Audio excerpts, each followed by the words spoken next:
What's up, everybody? It's Make It Make Sense. I am so sorry we did not do this open panel sooner, but I kind of know what this open panel is about to give. So I needed a little mental break before we got. Hold on. That's open. Like the video as the intro plays, because we got a lot to get into. I was listening to Make It Make Sense. Shout out to Make It Make Sense. Thank you. Make it make sense to me intellectually. Sense Mims, who a lot of people have been asking to be on the show. Make it make sense. Make it make sense. Make sense. Make it make sense. You knew what was up. Big Mims. Surfer. Make it make sense. Tell me how you squeeze it. Make it make sense. Tell me about the things that you say. Make it make sense. Tell me about the things of your dreams. Hey, let me work out all the things in between. Make it make sense. Tell me how you squeeze it. Make it make sense. Tell me about the things that you say. Make it make sense. Tell me about the things of your dreams. Hey, let me work out all the things in between. Make it make sense. How you feeling? Amazing. Yeah. Everything you did adds up to no sense. Make it make sense.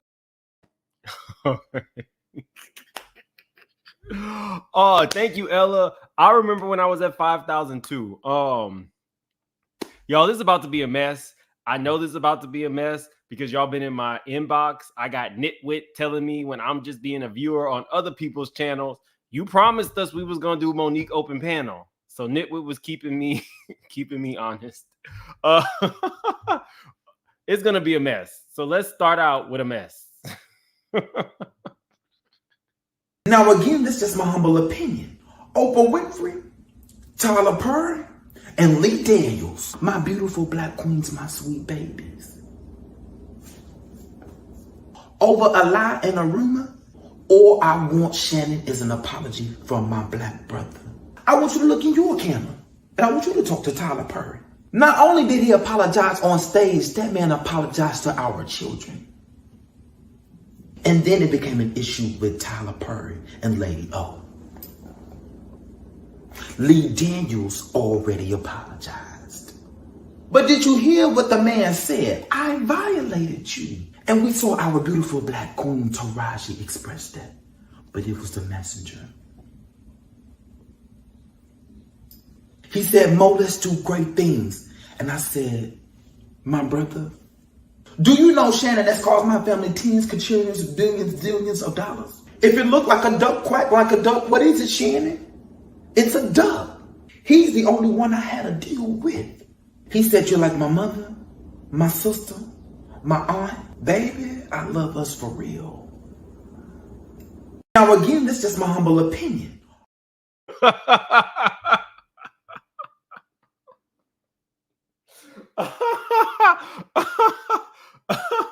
Tyler Perry.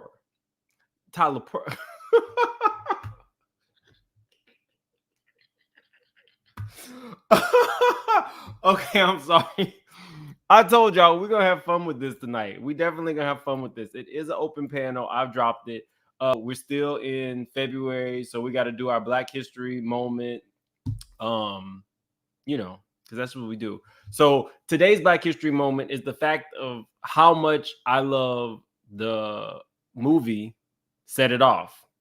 So we have a quote today from Queen Latifah. It says, Queen Latifah reveals her toughest role was playing a gay character in Set It Off.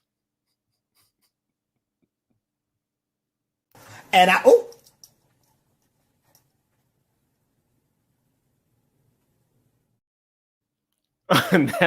and that's our moment for the day.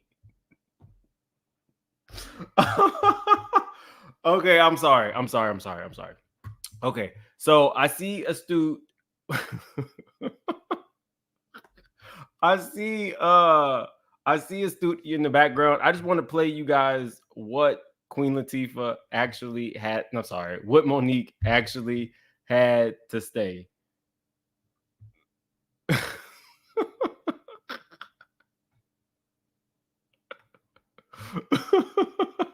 I did have some Casamigos. I did have some, but okay, here we go. So this is what Monique had to say.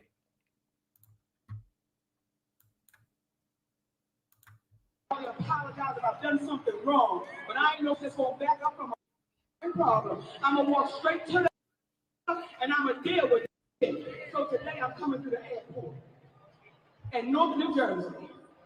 It's the realest I've ever met from North New Jersey. I'm coming to that airport, and I done just seen. Hey, welcome, Cali girl. TikTok. My son. Had I known that I was going to do a TikTok the day I brought him home, I'm gonna let y'all take that one. And when you see your child that you for, You said F for him. not another. It was me. And you see your child go on the internet and tell people all the that you're not supposed to take that in stride. And I'm taking this stride. And I'm walking through the North Airport, and this elderly woman comes up to me. She said, Monique. I said, ma'am. Because I'm a respect, baby. I'm a respect this. She home. She said, let me talk to you for a minute. So I had prepared myself for this old woman to tell me how up I was. I prepared myself to be respectful, but to check if I had to. I prepared myself to listen. She said, listen, my grandbaby called me and told me to watch this TikTok of your son. And I watched that. I said, yes, ma'am. She said, I want to tell you something. I said, ma'am. She said, okay.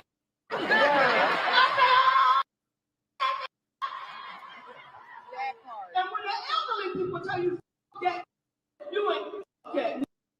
She said, you've been taking care of all his life. She said, Monique, I'm 80 years old, and I got a son 60 years old. And every time he don't get what he wants, he still tell me how I was when he was 10 years old. Okay.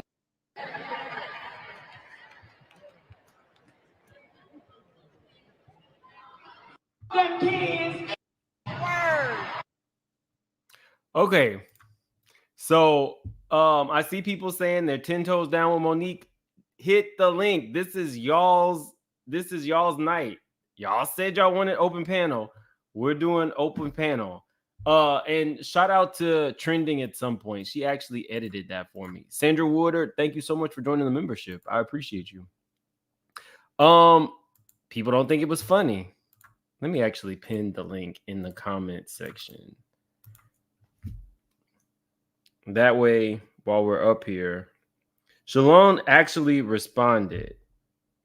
Let's see.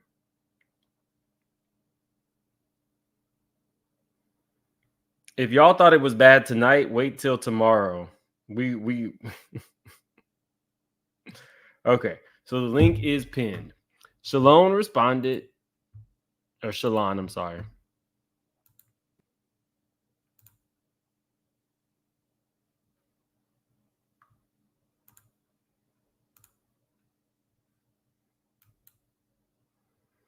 He did respond. Hold on.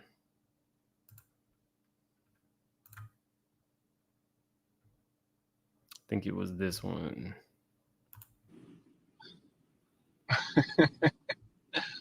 Be gone, Satan!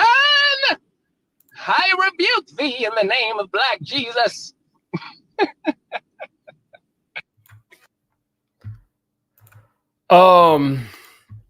To me, at this point, I just think that he is his mother's son.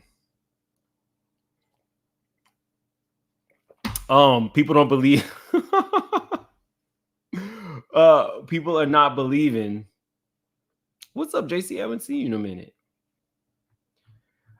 Look, at this point, I'm glad that Monique is working.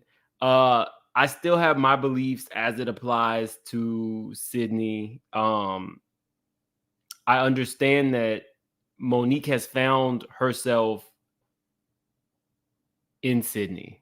That might sound crazy, but I feel like Monique has found who she feels she was always meant to be. So there's not really anything that anybody can say that will be a affront in her eye. I mean, everything anybody says is going to be an affront to who Sydney is in her eyes. So I don't think he's going anywhere. As it pertains to her son, if what he's looking for is a relationship with his mom outside of Sydney, I don't think he's going to find it. And I think at this point, we kind of have to be okay with it. Codependent, but, you know, victims of trauma, the type of trauma that she went through, oftentimes probably do find no hat today. No. Actually, if anybody's ever had a chemical pill, let me know, because I'm thinking about getting one. And I don't know about the downtime, but Kenya got this chemical pill and she looks great. Everybody always want to talk about Kenya's skin. Well, Kenya's skin is like flawless now. So, y'all, hey, Cali girl, welcome to the channel. This is y'all's night. So if you guys want to do open panel, you got to hit the link. I feel like a lot of people are there.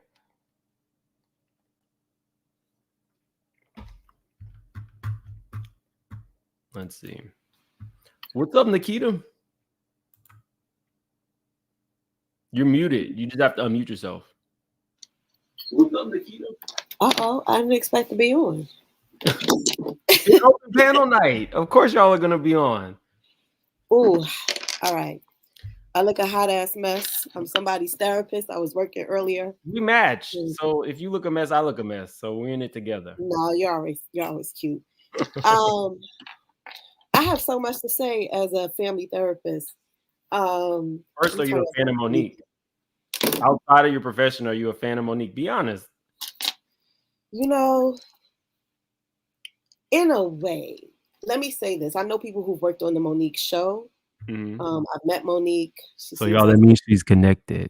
Read between the lines. No. No. Won't go that far. But what I will say, you know, Tasha K had made a statement that Monique don't put a lot of people on, but you know, I know people personally who she did put on. You know what I'm saying? So I respect her gangster, but I also know what trauma looks like. So the first thing that came to mind when I saw everything going on, as a mother and as a Black woman, I understand both sides of the issues. My heart broke for that boy. Right. But at the same token, I'm a therapist who likes to deal with personal responsibility. Mm-hmm. He's a 30-something-year-old man. At this point, if you cannot rely on your mama for your healing, you got to get over your stuff. You got to go on out there. You got to heal what needs to be healed, and you got to move forward. That's number one. So I wish that, and I hope that he's able to get the healing that he needs. He's a beautiful boy. He seemed very eloquent. He seemed like he's actually doing the work. He didn't say anything wrong. Okay, as a therapist, yes. When you heard him speak, because I'm a person who I'm a big advocate for therapy. I felt like he's reached a point in his therapy where everything just flows. Like you're not trying to hide anything. You might go into your therapist first saying, oh, I don't want this person to really know the ins and outs. But I feel like he's in therapy and he's reached that breakthrough moment where it's like, this is just my truth. Did you get any of that? Yeah, but I feel like she's there too. Because if you read between the lines, she didn't deny anything that he said. Mm-hmm. There were so many things that they agreed on. She wasn't there. But if you think about it, as a woman in comedy, because I know the people that I know in comedy, I know connected. No, that's not good. And if this wasn't important to me, I damn sure wouldn't be up here with my hair not done and ain't got no eyebrows on, okay? But I think it's important to call a thing in my Ayanna Van Zant voice, right? The fact that this is something that mothers have to go through, right? Just kind of that sacrifice of leaving their babies to go off and financially support their kids. Like you got to take your hat off for all the things that she's accomplished, coming from Baltimore, owning her own nightclub, being on TV, being an Oscar winner. You got to sacrifice time with your kids in order to do that. And men are not asked to feel guilty about that in the same way that women are. So that's number one. Number two, the fact that you know, she didn't do a good enough job investing emotionally in her child like she should have. That saddens me. But at the same token, she the one that said her own mama wasn't shit. That's a direct quote. You know, watch my. I'm sorry, No, she but that's said a it. She said direct it in her quote. She's That's she exactly said what it she on said. the So it interview. says, right? That's one thing that we know. There are a few things that we know for a fact. We know that obviously she don't like her own mama because she said what she said about mama and Oprah. We also know that her own parents weren't able to either support her or protect her from her brother who was a predator. Hold on, Nikita. She doesn't like her mom because her mom spoke. The same thing that her son is doing. If that ain't generational, I don't know what is. Right, but her mother didn't protect her. Mm-hmm. And when your mother doesn't protect you as a child and you get traumatized, and a mother who is caught between two children, right? A child who is the predator and a child who is the prey. What do? And a lot of us as Black people, we sometimes like to just wish it away and tell the victim, don't worry about it, don't think about it, don't talk about it. And the family goes on and pretends like it didn't happen. That's why I'm disgusted at Oprah. Because Oprah was the one who said, we know that her history that she said, she was traumatized by her uncle. And Oprah said she found her healing when she was at the home. I hope somebody lies so you could play Michael Jackson, because you had me dying with that the other day. But with Oprah, she said that she was so traumatized and so detached from the situation that she was in the home with her father making her rapist eggs. Oh, say the R word. I'm sorry, but she was making him eggs. And then she figured out, well, why do I have to do this anymore? I'm Oprah Winfrey. I no longer have to engage myself and be so close to my trauma anymore. So we see a lot of generational, I don't like to say generational curses, but we see a lot of generational habits going on in this. We see that boy is doing what he needs to do with healing. And honestly, if Mo'Nique could keep that man out of the business between her and that boy and heal the relationship with her son by being a better grandmother than she ever was a mother to him, things would be better. But I feel like at this point, she's kind of dug in. She dug in. I mean, you can't really give your professional opinion. I understand that. You see a lot of people who want a separation between Sydney, Monique, and the son. Do you feel like Monique would ever not have Sydney in the picture? Because the last text message that we saw was him kind of like berating the boy about what he should and shouldn't be doing. I don't see Monique. I see Monique wanting Sydney involved in every aspect of her life, from career to family to her relationship with her son, because she really feels like he has guided her to becoming the woman who she is now. Sydney has an assignment. And his assignment, where she is giving him the power, is to be her protector. And in that role, she has backed away from some of her responsibility. But just because you have allowed this man to be your protector, it does not mean that it absolves you of your role and responsibility in your family as the mother. That boy had the father before Sydney ever got involved in this space. She's been his mother ever before Sydney got involved in this space. I understood the Uncle Sid part of it, whatever. And another thing I want to say is they had the nerve to talk about Sydney the child taking money. If money is all you have to offer me and you don't have to offer me love, give me the money. Because I'm gonna take something. Sorry, wait. Really? I don't think that's possible, because I want the love. But if you don't have it to I want the love. I don't want the money. Wait a minute. I want your love. She don't have it to offer. She gave him money. Ma'am, take control of your channel, ma'am. What? Wait, what'd you say? Protecting my peace? I was telling Face to wait because we was Oh. listening to what Miss Banks was saying. She was saying a good point, but Face was saying something. No, Oh, I okay. was saying Face was talking when I was listening to Miss Banks. Okay. I mean, but anybody can jump in. It definitely is open panel night. I have a couple of. I don't think we're gonna get out of control tonight. I really don't. No, we're not. I said a quick prayer. No. But no, in greatness, you muted yourself. I didn't mute you. So No, we're not. We're not. I'm not. This is my first time here, so I don't want to be kicked off. no, that's not how. That's not what I do anyway. So where do you protecting my peace? Where do you stand? Do you feel like Shalon is correct? Do you feel like Monique is correct? Well, first off, I want to give a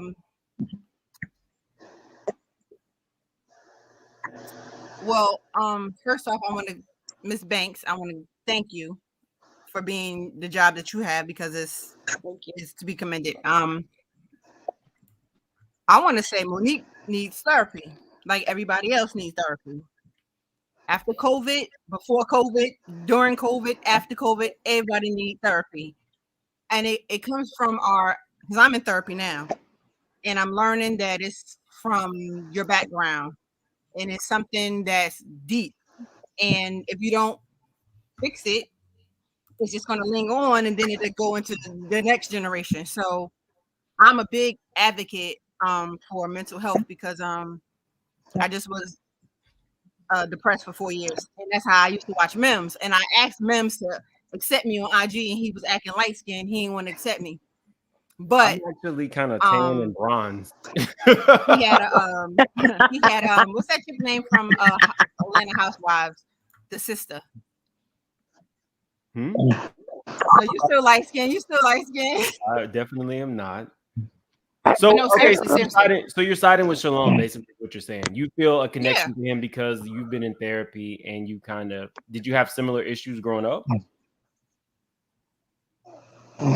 Basically, yeah. I took me long enough to land the plane. I'm sorry. What I'm kind of just thinking is generational. Because a lot of people feel, if you have been a single mom or a single Black mother and you have raised your children and you are a woman of a certain age, you're looking at Shalon like the jig is up. You have, I've given you what I was able to give you. Now, why are you crying on the internet about it? Then you have the millennials who a lot of us have gone through therapy. A lot of us recognize that when your uncle was touching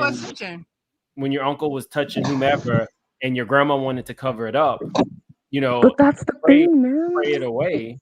We realize that that's not acceptable.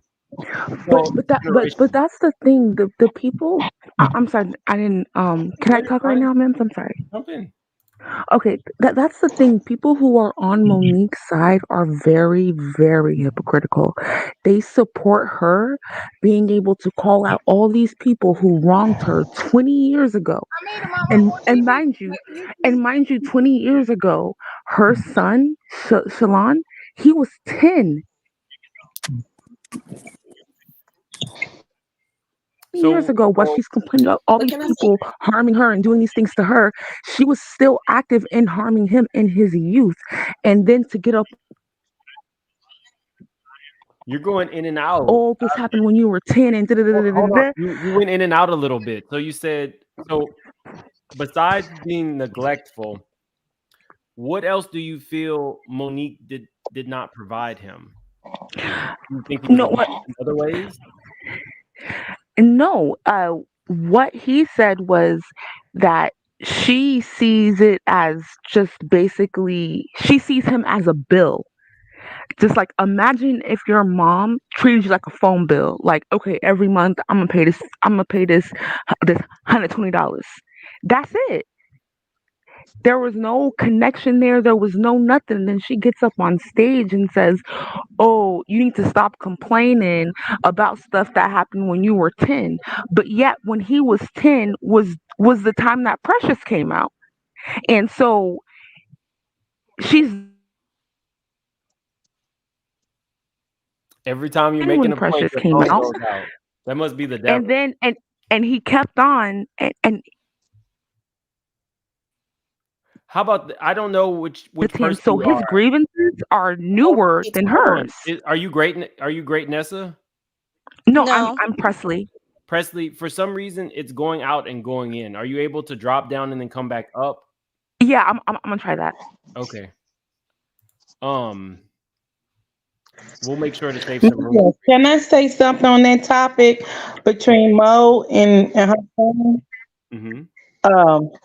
I'm gonna tell you something. Um, I have a situation with my daughter and my nieces and nephews, and I think both of them is wrong to bring that platform. I think both of them is wrong. When her son responded, I would not have responded online. I would have called my child privately and say, "What's going on? How can we make this better?" Because I don't care what nobody else say. I would. This is just my opinion alone. If you still got time on this earth, you can still make things right with your family. Believe me, I have been there. I have been in. I am in Monique's shoes But are you because calling your child? my child told me the same thing. But are you calling But your child though? and I understand and Faith. um, But are you actually calling your child? yeah, we've been talking. So she felt, or Yeah, I believe we've it's a been girl, right? talking. Okay. You know what I'm saying? We've been talking, and I understand from both point of view. I really do. Um, and like I said, it's time to make things right. You can still make things right, long as you're alive. And before you close your eyes, you can still make things right. And I, like I still say, both of them is wrong for making it publicly. And I think Somebody Monique gotta is be the first wrong to do. for making it public. I would just call my child in private and say, "Baby, what can we do to make this right?" I'm sorry. That's how I feel. No, I mean that's fair, and you're in the situation, so that's fair. Are things going better with your daughter? Yeah. Yeah. What if she Yeah, didn't it accept the is. apology though? What if she didn't like Because your I man? love my child. But what if she didn't like your man? Huh? What if she didn't want to be around your man? It was nothing like that. I'm It just was nothing like saying. that. I'm just giving He you a had nothing to scenario. do. I can't go. I'm gonna tell you something. I can't go further with it because I didn't have her permission. And Okay. like I said, I'm in that particular boat, and I understand both sides of the conversation. And like sometimes I wish I could go further with the stuff, my family stuff, but I don't have my family permission. Like I just said, I just long as the parent is still alive and your child is still alive, y'all can still work on it. And I truly believe that. Somebody in the back. I don't know if this is Shalon or maybe Shalom. But it says your device is not connected. But anybody can Is jump it in. me? No, Okay. Huh? no, it's not. It's somebody named, I can't see. It's either Shalon or Shalom. If it's Monique Shalon, don't curse us out. Um, um, ma'am, can I I piggyback? just Can I Sure. piggyback off what she said? Okay, sure. Okay. How you doing, by the way? I'm good. Good. Actually, I totally agree with what she was saying with Monique because she's so attached to what everything that Daddy has said, as she said, because he raised her, and she has turned everything completely over to him. That's where the waters get murky. To um I find it interesting that Monique, first of all, when it comes to your child, as she was saying, the one that was speaking earlier, what she was saying, when it comes to with parents, you're parents first before you're anything. When you decide to have kids, your kids are first. You are a parent first. That is your first job.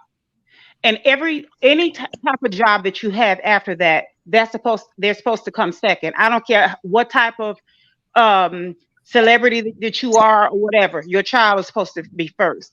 And when it comes to Mo'Nique wanting a certain type of apology, I find it hypocritical. Now, I like Mo'Nique, don't get me wrong, but I find it hypocritical when she says, oh, my sweet baby's this and my sweet baby's that. But when she wanted a certain, now, Oprah did apologize to her. She said, if you feel that I've wronged you and you want an apology, XYZ. And Mo'Nique, she spat at that and said, no, this is what I'm looking for. Because is that a real apology though? Exactly, that's my point. Because she didn't feel that she was worthy of that. She felt her worth was more. And the same thing with Tyler. She said, no, I'm looking for this. And she has been fighting for these apologies and certain type of apologies for years. She won't let it go. Even with the Taraji thing, she dove in there and she kept on, windmilling. But your sweet baby that came out your womb that is looking for something, and you get on stage and you say this fictitious woman, old woman, 80-year-old says to you, not to fictitious. Yeah, right. And I find it hypocritical, but she's the parent. She's supposed to go after him constantly, go until it hurts. Until Maybe she did that though. Until she can reach him. Maybe she did that and he pushed her away. Hold on. Let me let her finish. But the thing is, until just like she's seeking that certain type of apology from Oprah and she's not letting up, from Tyler and like she's not letting up, and like she was with Lee Daniel, she will not stop until she gets it. That's how she needs to be with her son. Don't stop until she meets her son where he needs to be met. He may be needing 30 gallons and the rest of her kids may need a pint. If he needs 30 gallons, go after it. Even more so with him having mental health problems. So many parents, especially in the Black community, do so much damage to their children. And when the children comes out acting the way that they are from the environment they grew up at, the parents look and go, oh my goodness, why are they acting like this? Oh, you this, you that, as if they had nothing to do with it. That is the point that I'm trying to make. She knows her worth, but she keeps letting Sydney her daddy gets in the way. You won't allow him your daddy won't allow your son to call him daddy, but you call him daddy? I find that very confusing. That you give your husband enough grace to cheat on you and you say that's not a deal breaker. He can cheat, that's not a deal breaker, but you won't cut your son no grace. Just one thing. It was actually Mo'Nique who had a man. She allowed daddy to have women because Mo'Nique didn't want to cut off the side dude she was with. And that's fine. However, whatever goes on in their marriage, that's perfectly fine. But she still was willing to cut him grace. Cut your son grace. That's all I'm saying. Cut him grace.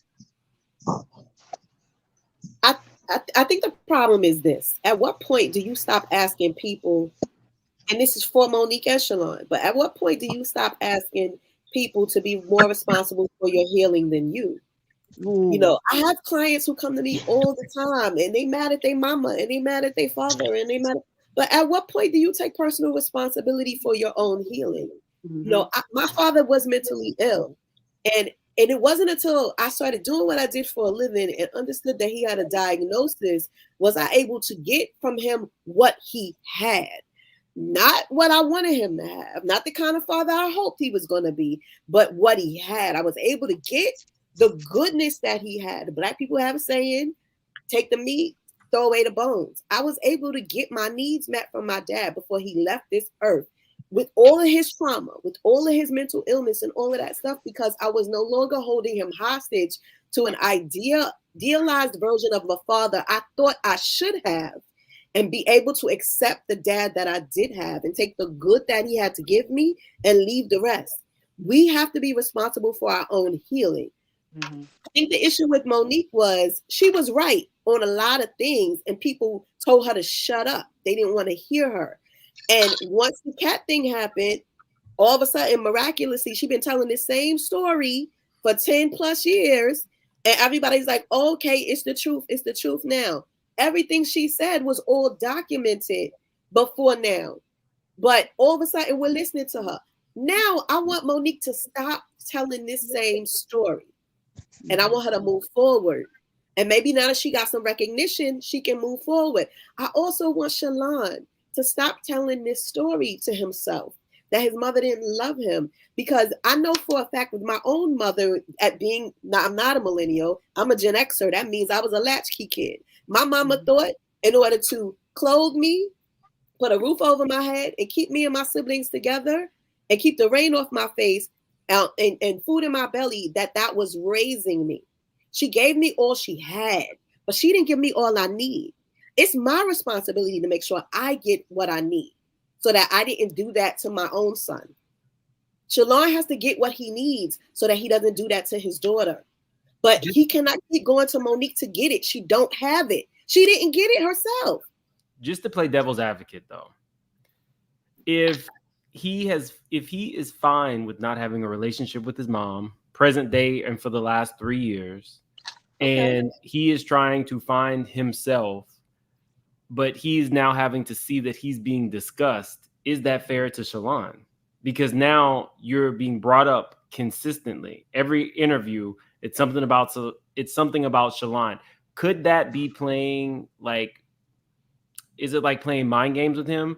You're telling the world, because basically Monique has 10, 12 million views on Club Shay Shay. You're telling the world something that I don't feel is real. Is he allowed to vent in the same way that his mother vented?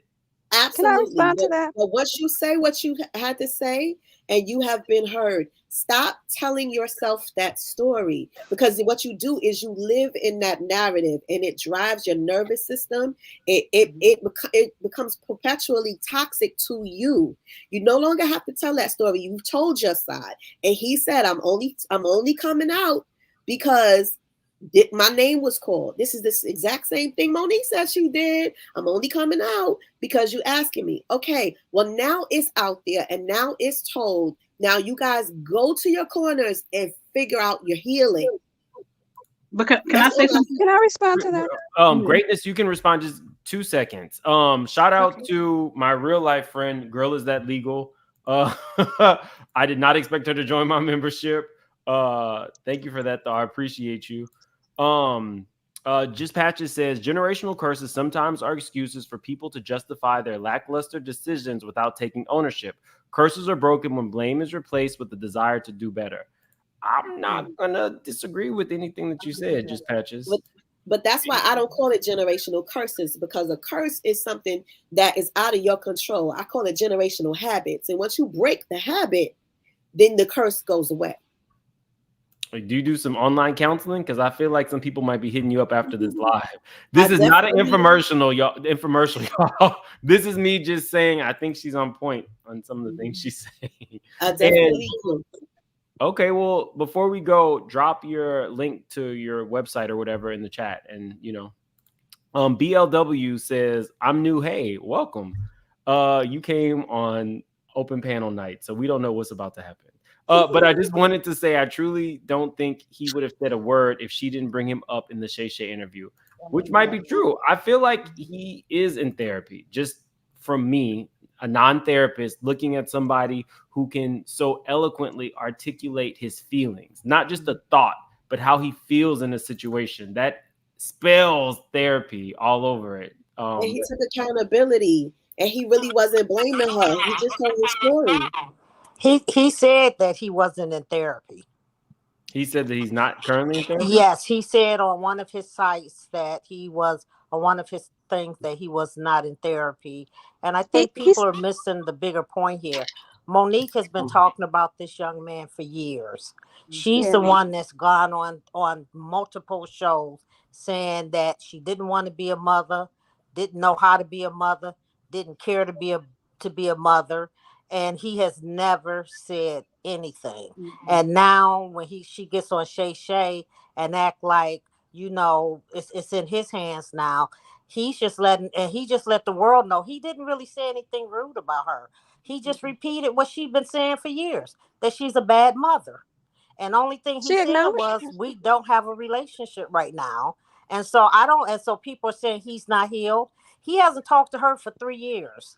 So apparently he's healed enough where he has a job, he has a kid, he has a support system, and he has still, even though she said all these bad things about, F him and all this other stuff, he went back on and said, I love my mother and I'm never going to say anything bad about her. So people are giving him flack for speaking his truth when he's kept quiet for years and has never said anything. And we don't know if he's healed or not. He could be healed, and this is his way of saying, hey, I'm healed now. So now I'm prepared to let you people know what my side of the story is, because I'm no longer in contact with her. And I don't intend to be in contact with her. And I'm okay with that. But and so I think people just need to give him a break. And Mo'Nique, what kind of mother goes on a show for years and years and talk about how she doesn't love her son and how she never gave him anything?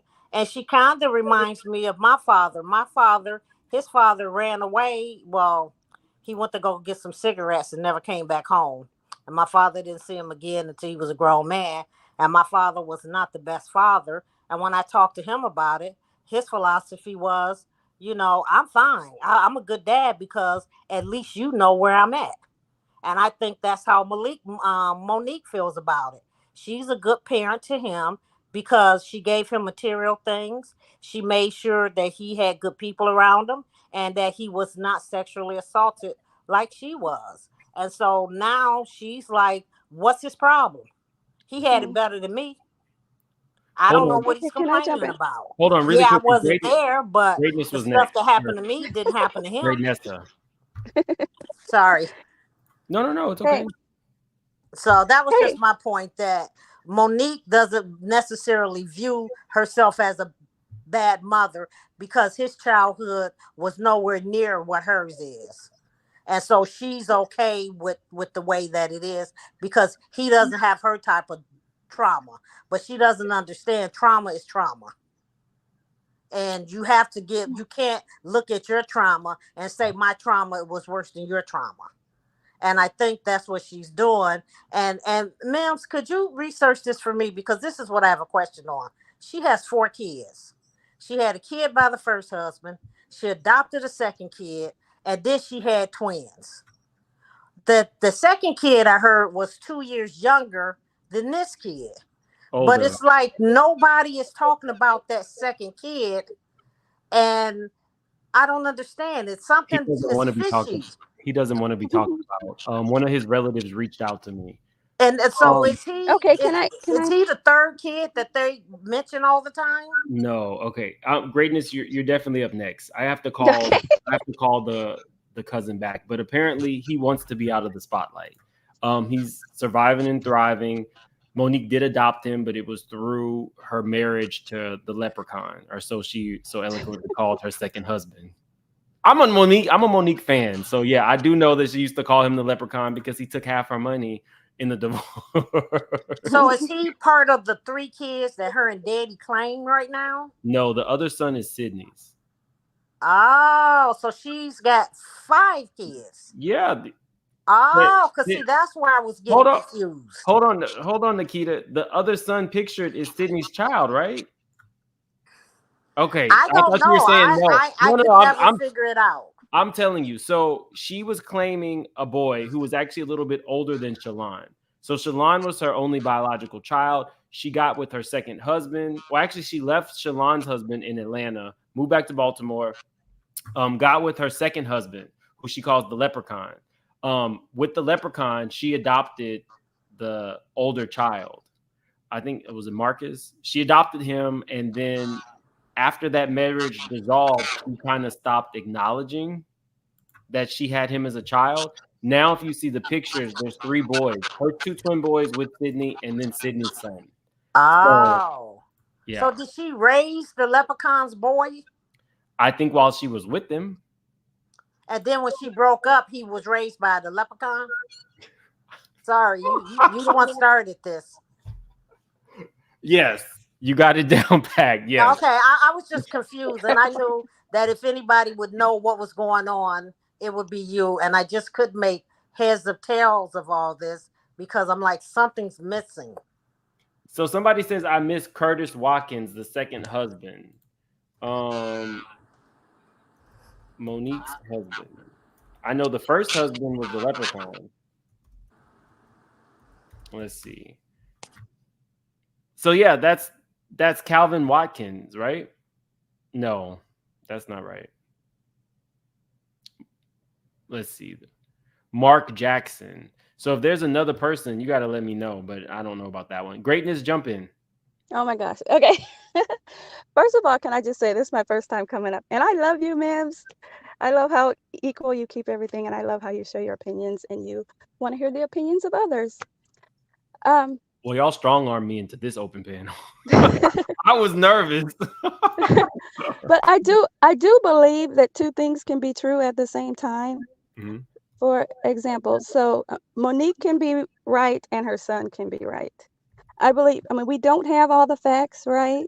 And so I believe what may have happened, Shalon may have set up a boundary, right? Maybe he just didn't want to be bothered. He's like, just leave me alone. And then she was respecting that boundary, right? And she's like, when you want to talk, let me know, right? And so that's what she's waiting. She's waiting for him to open the door so they can reestablish connection. Wait, are you asking me as if I'm agreeing? I don't agree. Are you asking me? Oh, is that rhetorical or were you asking? Just being honest. I'm putting that forth as a potential option. Okay. As to what's going on. Rather than Daddy's the problem. And I think Daddy is definitely the problem. Daddy is definitely the problem. But I think we have to respect the fact, though, too, that Daddy was respecting his father, Shalon's father. Because, I mean, you have a relationship with this man. Because remember, Monique and Daddy were good friends before they start hooking up. So he knows Shalon's father. He has a relationship with Shalon's father, right? So he says. So, right. So how you gonna come in and have this boy now calling you daddy when you have a relationship with his father? We don't know that Shalon had a relationship with the father. All we know is that Monique took her son and moved back to Baltimore back in 92. Daddy, what's his name? Sydney? Sydney had a relationship with Shalon's father. But we don't know that Shalon has a relationship with Shalon's father. We know that Monique. Ma'am, can I say something real quick before I go? No, Shalon. Who is this? That was protecting my peace. I'm sorry. Hold on 1 second, because just give me one moment and you'll be next. I promise. Okay. Yeah, Shalon knows who his father is, right? We don't know that. That's all conjecture at this point. We don't know the players. We only know what Sydney has said. And Sydney has a relationship with Shalon's father. Sydney was there when Shalon was born because him and Monique were friends then. They were just friends then. When did Shalon live with his father? See, okay, so no, I didn't say they lived together. Not you, Greatness. I've been following what everybody has been saying, and as far as I know, Monique raised her child. She took him from Atlanta and moved back to Baltimore with her baby, her infant son. We never heard anything about Shalon's biological father until Sydney said it in his response to Shalon, that I know your father. But I don't know that I just believe anything and everything that everyone says.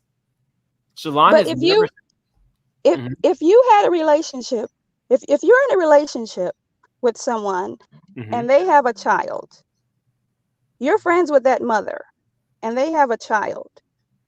Okay. And later on, you and the mother get together. She said her son calls daddy Uncle Sid. Something right there. Something right. What? Because he's been there been there all the time since the child was born. So she's exactly right. She's he was known him since raised. 10th grade. He And, was and he's he, been in he's his known him life since. calling him uncle. No, he's been there since that child was born, and he's always called him Uncle Sid. But Monique, see, Monique and Sydney are the ones that changed the relationship. Yes, right? I'm agreeing Hold with on, you. That is right. Hold and on, at really. one point, Hold on, really he quick, took him Rainy. he took him to school. Rainy. Oh, Hold sorry, on, sorry. hold on, one second. That is I'm here for. Okay, so let's play devil's advocate here. Mhm. Monique called Sydney friend or best friend for the better part of her life. Mhm. Her son called him Uncle Sydney for the better part of his life. Monique changed the relationship and he turned to daddy. I'll be goddamned if you can call a man daddy, but I can't. In actuality, But I don't think he wants to call him daddy. Hold on. But in actuality, legally, he is now my stepfather. I can't call my stepfather daddy, but you can, and you change. I don't think he wants to call him daddy. Hear me out. If Monique can change the title of this man, how is it not okay for her son to change the title of the man? Not, I think, or whatever. Just stating facts. Shalon does not want to call him daddy. Shalon was the one that brought it up. But I don't think that's fair of Shalon to say that. Then there is Sydney the reality brought it of the situation. Sydney brought it up. You don't think it's fair, but we're talking about Shalon, and Shalon specifically said that he was going to call him Pops because it was starting to get weird that he was a child still living in the home with these people, and you got Monique calling him daddy, you got the twins calling him daddy, and now I'm the male version of Cinderella. You can still call me Uncle Sid, but your mama can call me daddy. It's a little, I mean, it's all weird. It is weird. It is weird. But it's power. It's all about power. He can call him Pops. He can call him Pops. That's fine. But so, and that's why I say I feel like they're both right. Shalon is saying some right things, and Monique is saying some right things. But I do feel that Monique got caught up respecting his boundaries, respecting the boundaries that her son had established. Right? Because Monique has acknowledged several times that she was a bad mom. Okay. Right? She's acknowledged that. And so Shalon is like, okay, I'm tired of you just giving me money. Right? You can just stay over there. And when I want to have a relationship with you, I'll let you know. But right now, respect my peace because you're disturbing my peace. So you be over there. Can I say something before I leave, ma'am? Sure. I gotta go. Yeah, sure, jump in. All right. So basically, I just dealt with a similar situation, and I was telling them on IG that listening to him and Sky and Bondi, because they all deal with mental health. How I wanted to do a podcast because they focus on mental health monthly. I mean a month, 1 month out the year, I think. But I think it should be every month because it's really important. But however, okay, so getting back to the Sydney story. Now I was depressed for 4 years, and I just went to the hospital, so they can evaluate me or whatever. But I didn't want to talk to my kids while I was depressed. And it wasn't because I didn't love my kids. It was because I didn't want to see my kids see me the way I was, being depressed and unhappy. First of all, I left my family because I was dealing with this depression, didn't know how to handle it, so I was embarrassed. But in saying that, it's nothing to be embarrassed about now. So I'm advocating for mental health more than ever. Like my whole passion, I changed it. I used to be hold on. analyst. Applying it to are you applying this to how Monique felt? Yeah. Okay, so you're saying you didn't want to be around your family. I didn't want to be around my family or my kids because I didn't want them to. Right. I don't know how she felt because I'm not her, but I understand her situation because for me, I don't know if I'm not diagnosed with Monique. I just got diagnosed with depression. So what I'm saying is I avoided my family at all costs, my children especially, because I didn't want them to see me the way I was. First of all, I walked out on my family. So when they called, I would never sound happy because I was depressed. So I would not call my kids. And my mother was like, I don't understand why you don't call your kids. And I'm like, it's not that. I just don't want my kids to see me, sounding down. So it's not that Monique probably with her sons or whatever. It's not that. It's deeper than that. You just don't want your kids to ever see you, so low. Me, I was so low. I mean, for 4 years, I battled this depression, and I didn't want to face it. And I isolated myself watching Make It Make Sense. That I remember when we first started with Shannon Van. I mean, you really helped me. So I commend you, Mims, for doing what you're doing because you're bringing light to this whole mental illness thing, and a lot of people don't understand it. So I'm trying to go back to school to get my sociology degree. Like I said, I'm a financial analyst. I don't want to do that no more. I want to do something that gives me passion. So I'm trying to be a counselor. So I'm so glad that I was able to get on to your show. This is my first day. You know what I'm saying? And I tried to get you on IG, but you kept acting light skinned and you ain't want to accept me. You probably thought I was a stalker, but no, because this is something that I really want to do. Have like a with a therapist, you and just like a team to focus on mental health because it's so important. Hold on. We gotta hold on. So, but I definitely do mental health panels, but this one has to be related more so to Monique. So, are you saying you empathize with Monique because as a mom you experienced some difficulties parenting because you were suffering internally? So, you're saying you sympathize with Monique, right? Raising my kids, right. From depression, right? So what should Shalon do if Shalon? Yeah, I do because I understand. I get it. I mean, it's something you don't understand until you go through it. Everybody can tell you what they would do in that situation, but not until you. So what should they all need therapy? Just go talk about it because the more you hide it, it's just going to keep. It's going to keep on with their children. It's like a generational curse, What should Shalom do then? Because you're speaking from the vantage point of a mother who was dealing with your own internal struggle. What does he do? Shalon is hurt. He has to deal with his resentment. And I believe she's a therapist. Like the therapist was saying, Shalon, is that daddy? She can't. Monique can't heal Shalon. Shalon has to heal himself, and he's looking for something from Monique that Monique can't give him. Shalon is Can I say something? Sure, okay, they all need to go to therapy. Right, he does. He has to start, but he needs therapy, and then they all need therapy. Yeah. Right. They both need therapy. Can I say something? Yeah, jump in. Here's the thing. Like, people, she said what she said on Club Shay Shay, right?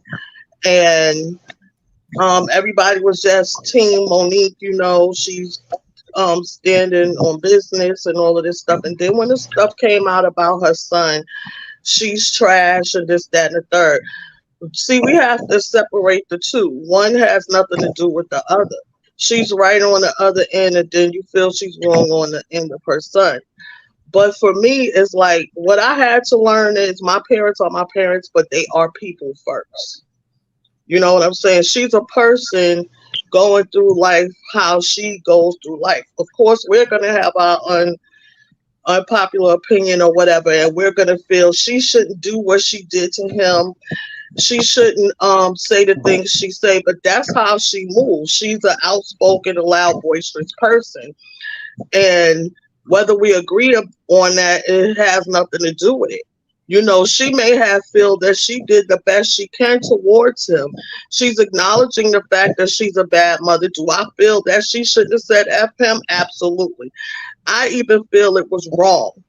However, we're only getting pieces, what they're allowing us to see as the public. We wasn't there for when things went down and how they was and all of that stuff. Because if I noticed, he was the only son that I would see.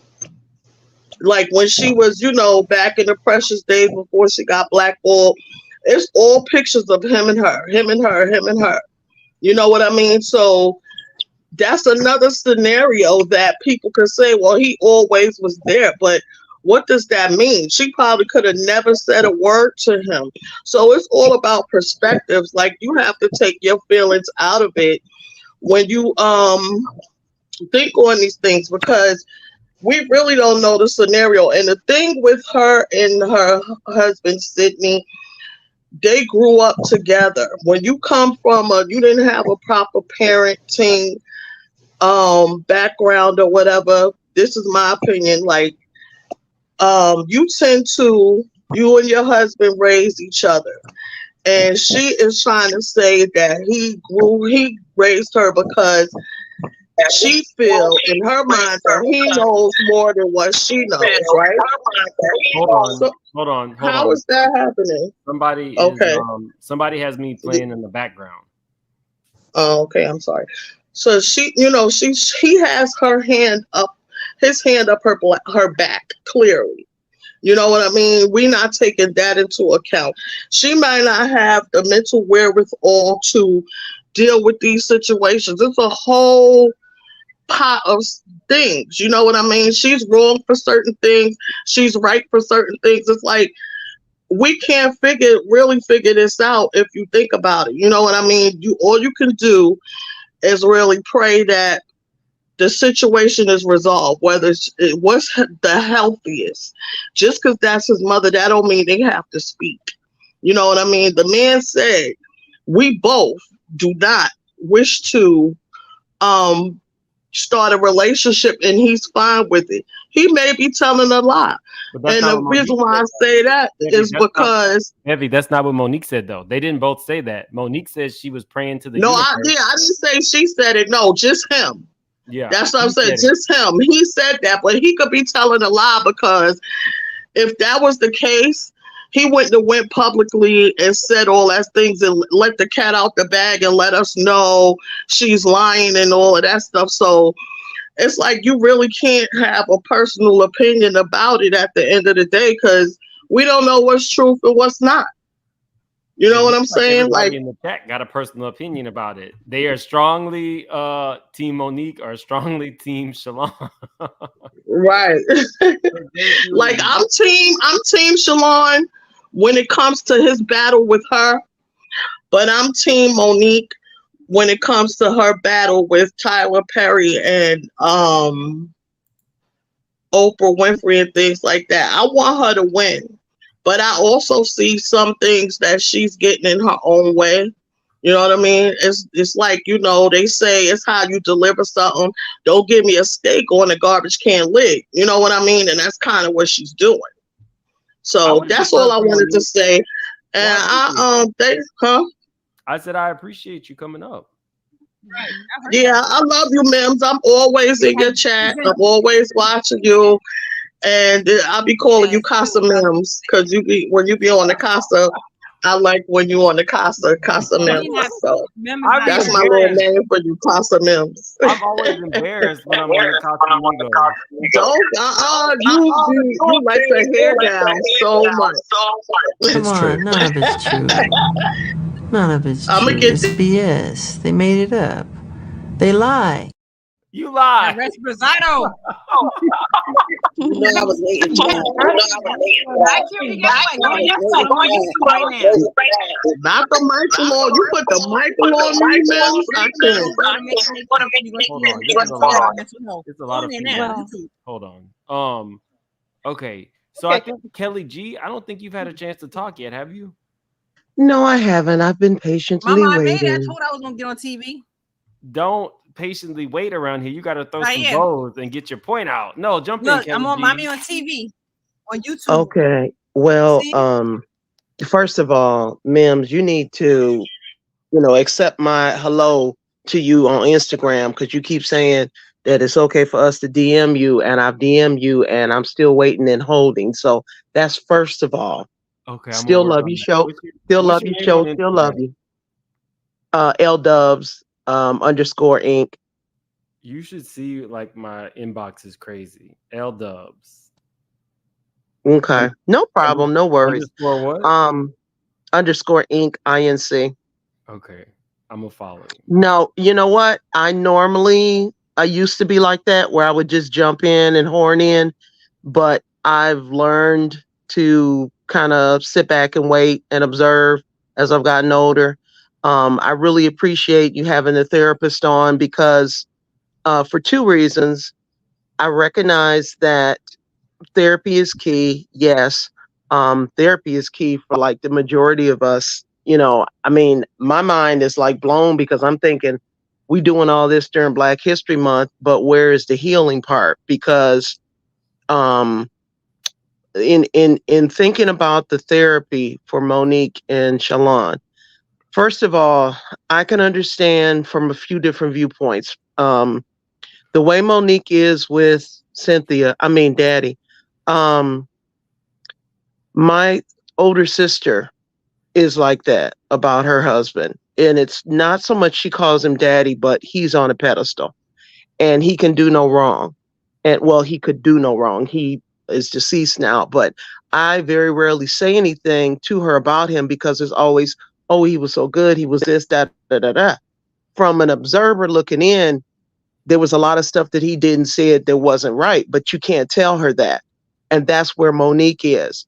Regardless of what Sydney says or does, because of the relationship that they have, which is similar to my sister's, you can't say anything. There's nobody that's going to be able to say anything. I don't even know if a therapist would be able to say anything to dissect what they have going on because they're so embedded. It's almost like they're as one, which, that's the case. So, that's my thoughts on Monique. I agree with the last person that said that I do want her to win as far as, I think she should have gone after Lionsgate. I mean, yes, Tyler has money. Yes, Oprah has money, but you can't force somebody to do something, just like she can't force Kevin to work with her. But if it's something that's contractual, she should have gone after Lionsgate because that's the actual big company. Okay.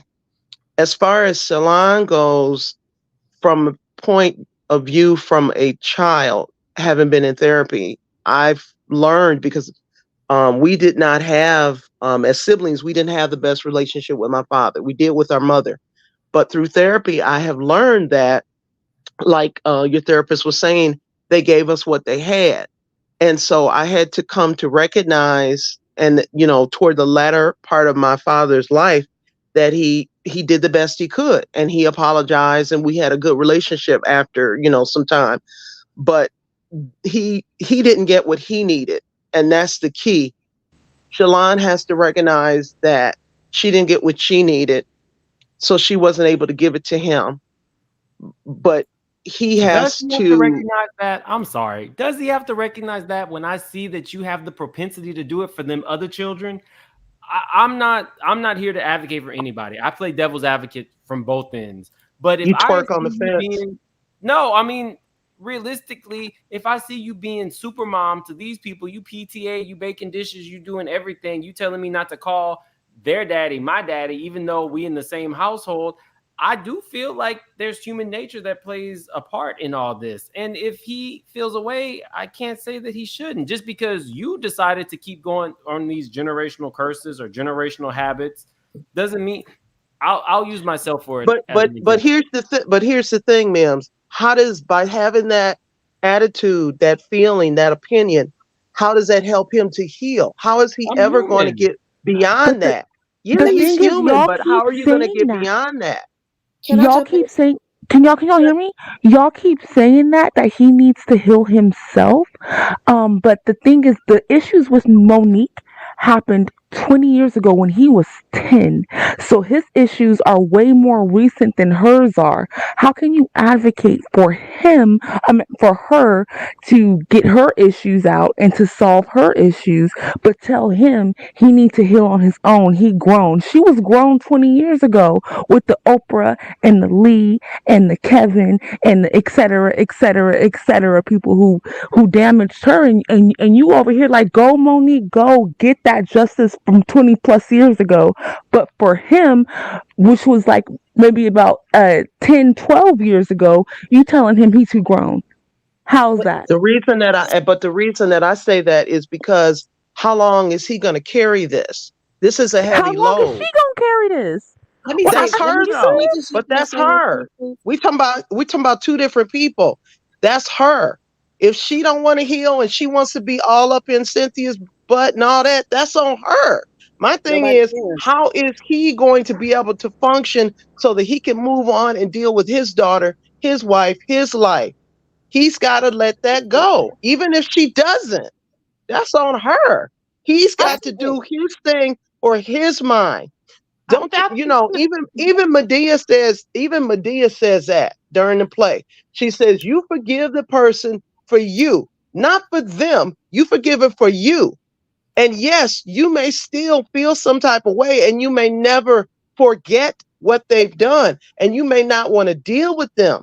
But for you, you have to let it go. Otherwise, you're going to shorten your life Give because that advice you to Monique, constantly Mama. stressing about somebody else. You can't make them change. Did you Monique's still over here complaining, and them people ain't even her family. Are you I'm kidding me? losing control. Hold on. So this is what happens when I lose control. Now again, this is my humble opinion. Oprah Winfrey, Tyler Perry, and Lee Daniels, my beautiful black queens, my sweet babies.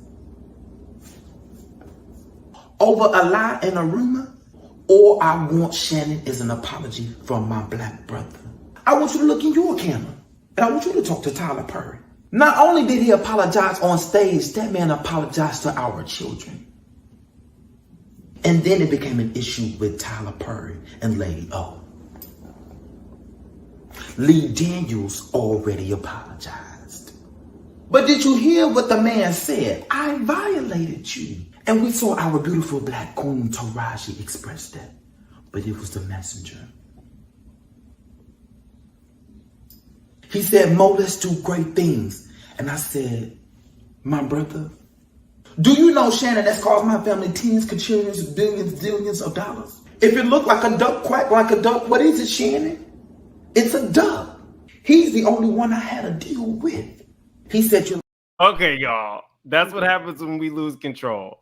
Can I speak on something really quick though before I go? What we can only go by what we have in front of us. We can't read minds and hearts from a distance and all that. We can only go out by what they have shown us. And from the way that Shalon has expressed himself as opposed to Monique, how she has expressed herself with this same issue, I would say that he has more control and has more therapy and he's handling this in a more adult manner than her. And I don't see him taking shots at her. If I know my egg donor, I don't call her my mother, she was a complete narcissist. She was a covert narcissist. And she used to do certain things. And whenever she spoke out about me amongst other people, when I learned later, it was always negative. And so whenever I did have to speak up in my own behalf, I had to speak in a certain way because a lot of people was leaning towards her because they were her flying monkeys. So with Monique having a lot of flying monkeys that are her fans, he knew automatically that they were going to lean towards her. So he had to come up after all these years and say, you know what? She's thrown tomatoes at me all this time. I'm going to go ahead and speak up. And when I speak up, I'm going to come from this angle. Now, had he come up, tossing eggs at her, slandering her name and dissing and that and smoking something on live, okay, he still could have been right, but that would have been a wrong representation. He did the opposite. He's still having people, saying, yeah, blank him and all that at the show. Monique did not represent herself the way that she should have. And yes, she still has people that saying, well, we cannot tell people how and when we should heal. And with trauma, because he's dealt with a lot of trauma, he's taken on her trauma along with his own. And with trauma, we never heal from trauma. We go to therapy to learn how to live with it. That's what we do. We learn how to live with it, how to integrate with society to be able to deal with whatever that, however we respond to our trauma. So I think he did a pretty good job from all he's dealt with and keeping his mouth closed over all these years. And the thing is, it's funny how Monique has the mind of an elephant. She never forgets anything. Every time she's on doing a interview, she can go back. She don't need documents in front of her. She can call everything precisely. But when it's time for you to talk to your son, you have to get on stage, and then all you can do is use foul language to express yourself. But you can't sit down in front of your son and talk to him the way that you should as a parent. You have to have daddy talk for you. But then I can see if you didn't do a good job as a parent, why can't you do a good job as a grandparent then? So it's a pattern. So isolated events are one thing, but patterns show something different. So. Yeah, and what you said about the covert narc thing, she uses triangulation. Like her son said, she uses Sydney to also be like, you wrong. And then with this latest on stage thing, she like, oh, if older people say it, if my fans say it, then it must seem it's right. Like she's like, oh, everybody don't agree with you. It's not just me. Like she's doing it like it's textbook. Now, I think what the problem is when it comes to Monique and Sydney, I've dealt with something similar where you have trauma and you find somebody that you feel that is your protector / daddy, and then you put something into that person to fix you. A lot of times what you do is you look for that person to fix you, but I've had to step back and say, you know what, I need to go step outside of this person and I need to go talk to a professional to get a different point of view. Because as much as I'm hurting, as much as I'm hurting, I can't put it all on this person to fix me. But I think Sydney, her husband, has taken that role of being everything in her counselor. And and I think that's the reason why she feels so boldly and strong to stand up and say, you know, these people hurt me. But she needs to get a different point of view, you know, and say also get a different clinical point of view and help her deal with her son. You know what I'm saying? Because I think he's steering. So it's like, you know, you can say, everybody can tell him you need to grow up and you need to do better. If her son is also, you got to think about this, her son is dealing with his own mental health and he's also dealing with, you know, the traumas with his mom or whatever else he's been through. So that's a lot that he's going through. And I don't know how long he's been in therapy. Sometimes it takes a lot for you to understand your own mental health. And then you're also trying to understand why certain things, because in our mind we expect our parents to be the person that we go to and to help us. But I have to learn too, a lot of my expectations of my mom, she couldn't really be there because she went through her own trauma. She's in therapy, so it takes a while, and me and her have gotten a better relationship to understand how the stuff that we went through have affected us. But like I said, I think for Monique, she needs to step outside of daddy and the things that, you know, having him do everything and seek somebody else. That way she can break it down and could better understand it. Because she can bring up how everybody hurt her. But when it comes to her son, I think she's like with the old school mentality. What happens in the house stays in the house. Yeah, I wasn't the best mom, but move on and get over it. But you have to understand, like even with my therapy, people have hurt me, but I've also had to realize I've hurt other people.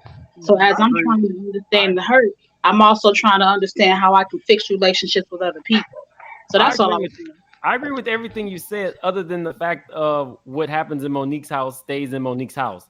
Monique is the antithesis of keeping everything in the house. She then told us about everything from the leprechaun to the men that she used to whatever with on while she was on tour. She has let us in on every aspect of her life until her son decided to go a little deeper than she wanted to discuss in her talking points. But everything and everybody else is fair.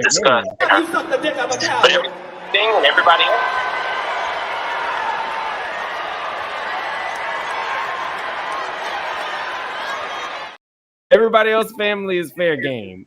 Really and that makes sense. Hold on one second. Media chat room, you're pulled up, but it says your device isn't connected. You don't have to come on camera, but okay, you're good. Come on camera. Okay, you're good. Everybody else has to go on. But me, everybody else has to go on. Hold on, Lisa. But why is it? Everybody else has to go on mute.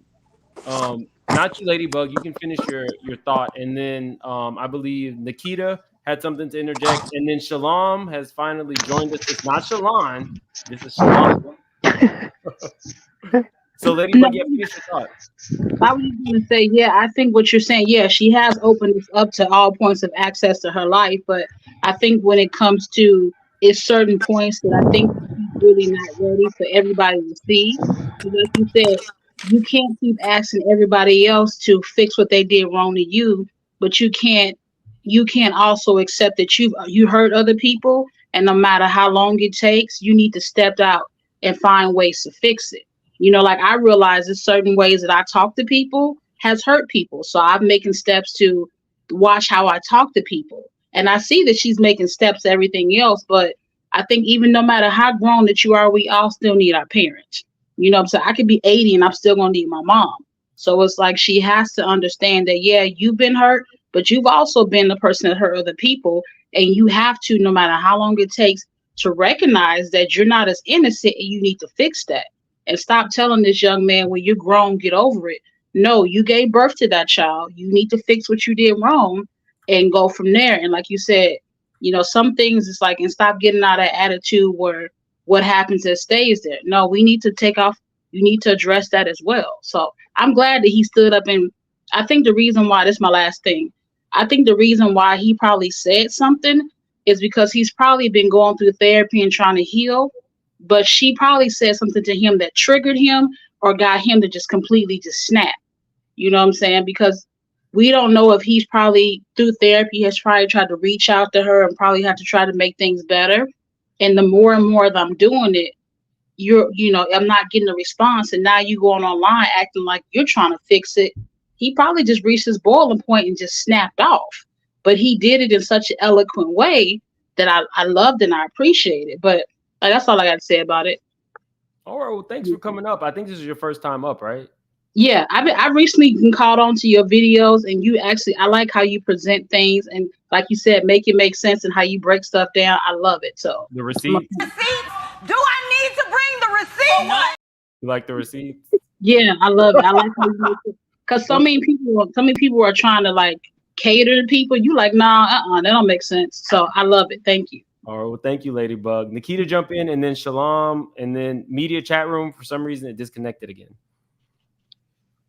So I think that people are confusing us focusing on the person that we feel like is the most wrong, which is Shalon, as like letting Monique off the hook. I ain't focused on Monique. If anything, I'm focused on her grandchild. That's the next generation. And if you want to break generational curses, you start with the person who is next up. Monique's gonna do what she's gonna do. And one thing I will say about her is she hasn't denied anything that she said. She has, at least for the most part, taken personal responsibility for her shortcomings in the situation. I think I'm not sure if you were able to see, or if you saw when she posted their text messages. Their text messages were sweet. They were engaged. And I think if she keep that man out of it and continue to show up in therapy with him and be honest and not defensive, they could probably get somewhere. Yes, he's done a lot of work, but it seems like he still has a lot of hurt in him. I'm looking at this chat and I'm listening to some people here, and even this conversation is being triggering to some of us, and we don't even know these people. So you got to focus on personal responsibility. My father hurt me. My mother hurt me. I can't fix them. The only thing that I could do is fix myself so that I don't hurt my son, that I don't hurt the people who love me, that I can continue to do my own healing and do my own work. So I hope that everybody at least takes that away from this. If someone else put in that he's a victim or she's a victim, you have the choice. If something happens to you, I have trauma. I'm sure everybody on this call has had trauma. You could see yourself as victim, or you could work to be victorious and overcome what you've gone through. But that's all on you, and that's all up to you to be able to do that work. And I'm gonna say this last thing. My mother had her first child when she was 15 and she was not graduated from high school. My mother had me when she was 20 and she was a college graduate. My mother had my brother and she had bread. Okay.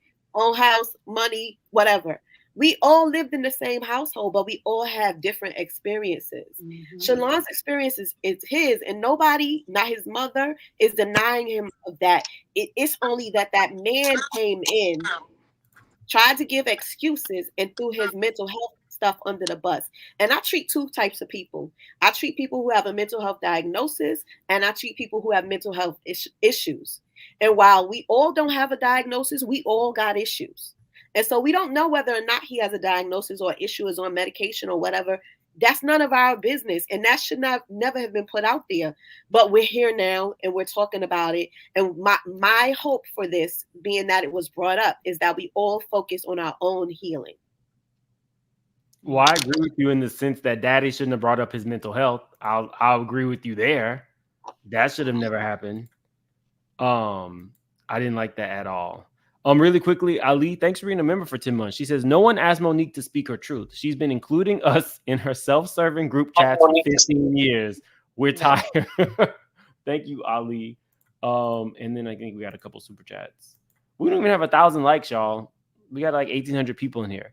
Please hit the like button. It's a free way to support the channel. Masharia Moore says, when the man left, her love for the child left. I think you're referencing her adopted son. Based on what the cousin said, the adopted son wants to be out of the spotlight. So I don't know if Monique is, honoring that by not mentioning him. But, when you're talking about your children, I would think that you would include your adopted child in that number. The faith factor, thanks to the super chat. His mental issues don't negate his feelings or experiences. Monique is attempting to silence him by using his mental health as a weapon. I believe Sydney did that. Sydney was the only one who brought up that he had some challenges. And Keita Bug 1983, thank you for becoming a member. Shalom has been here patiently waiting. So Shalom, please jump in. Shalom. Hello, everyone. Hello. So, I mean, you have us on the back. You have us playing in the background, I believe. Yeah, so it is you. So definitely turn off. So definitely turn off if you're playing it somewhere else. Lisa, it was Lisa. I'm sorry, Shalom. Go ahead and jump in. Is it okay now? Yes. Okay, perfect. Listen, a lot of thoughts have been mentioned. I find in those kind of conversations. Hold on. Okay, I don't know if you are playing or joking. Who? I don't know. Not you. Okay. I have somebody in the background named Monique. It says your device is not connected. So you have to turn on either your mic or your camera. Okay. Sorry, Shalon. Please continue. No problem. I find sometimes in those conversations, we tend to react more than we try to understand. I really appreciate a lot of the points that I don't know if a therapist or a psychologist, I'm sorry, I don't know exactly the term, but I appreciate a lot of what she mentioned. And I think that Monique was very honest about everything she did. And also, now I haven't seen every interview she's done in the past 15 years, but when it comes to on Club Shay Shay, it was the interviewer who asked her about her relationship with her son. And then from there, she was very, she didn't go deep into it. She simply said, we're not on speaking terms right now. And, you could only just, take accountability, apologize. Don't do some vague apology. I apologize for everything I did. You go specific, and then you could just, you have to let the person come to you at some point, do your part, and then let the other person come to you when they're ready. And, I could just pray to the universe. From what I heard, when I listened to her son's reply, it felt to me that that was the part that triggered him. When he spoke, it was like, oh, please, let's not start talking about, like, it's a waste of God's time to be praying to the universe and all of that. That's the part to me, when I heard it, that felt like it was triggering to him, that he felt like she was lying. And that was the part for me that I was like, well, you can't say that.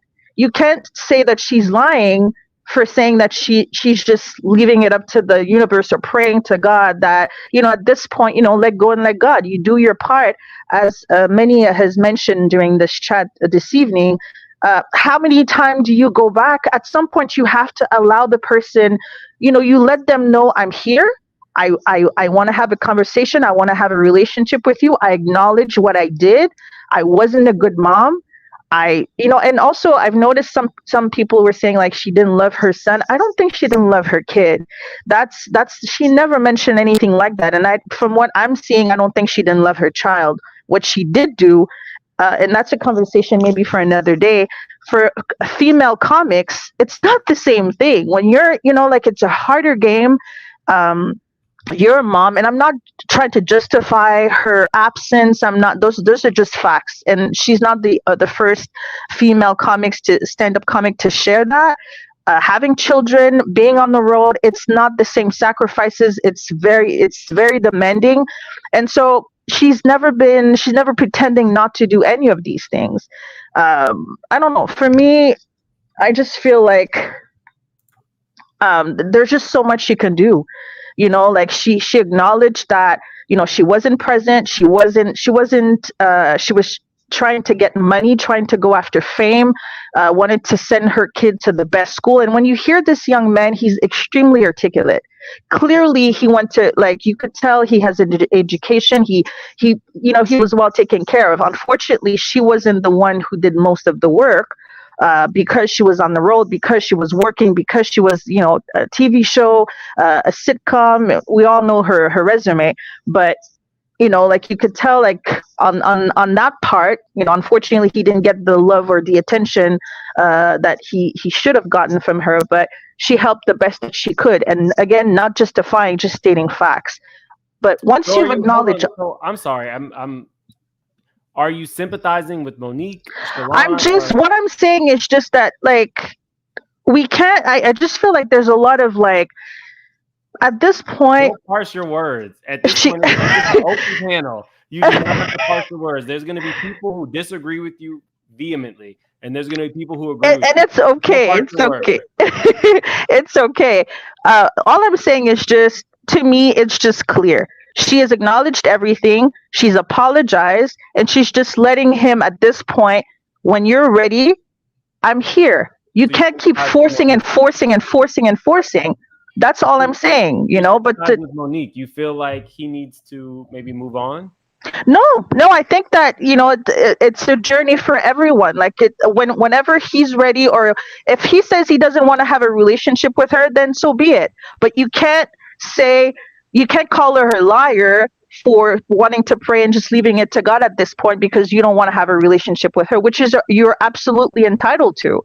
You know what I mean? I don't know if that makes sense. No, it does. Okay. I would challenge that by saying, to me, it seems like he doesn't want to have a relationship with Daddy. He doesn't want to have a relationship with Sydney. So does that end their relationship? Because she's saying, I'm praying to God. If taking Sydney out of the equation is what will fix their relationship, do you think she should do that?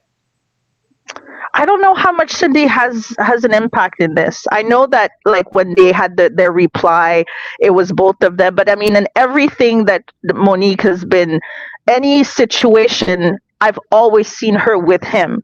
So I don't think it's going to be any different in that situation. The last message that they had, and this was a message from Shalon to Sydney. So clearly, and he said it multiple times, Daddy is who he didn't call him. I mean, he didn't say that. But basically, I feel like Sydney is the problem, only in the sense of he does not want to have that relationship. He wants to be able to talk to his mom without her husband. It's not his father.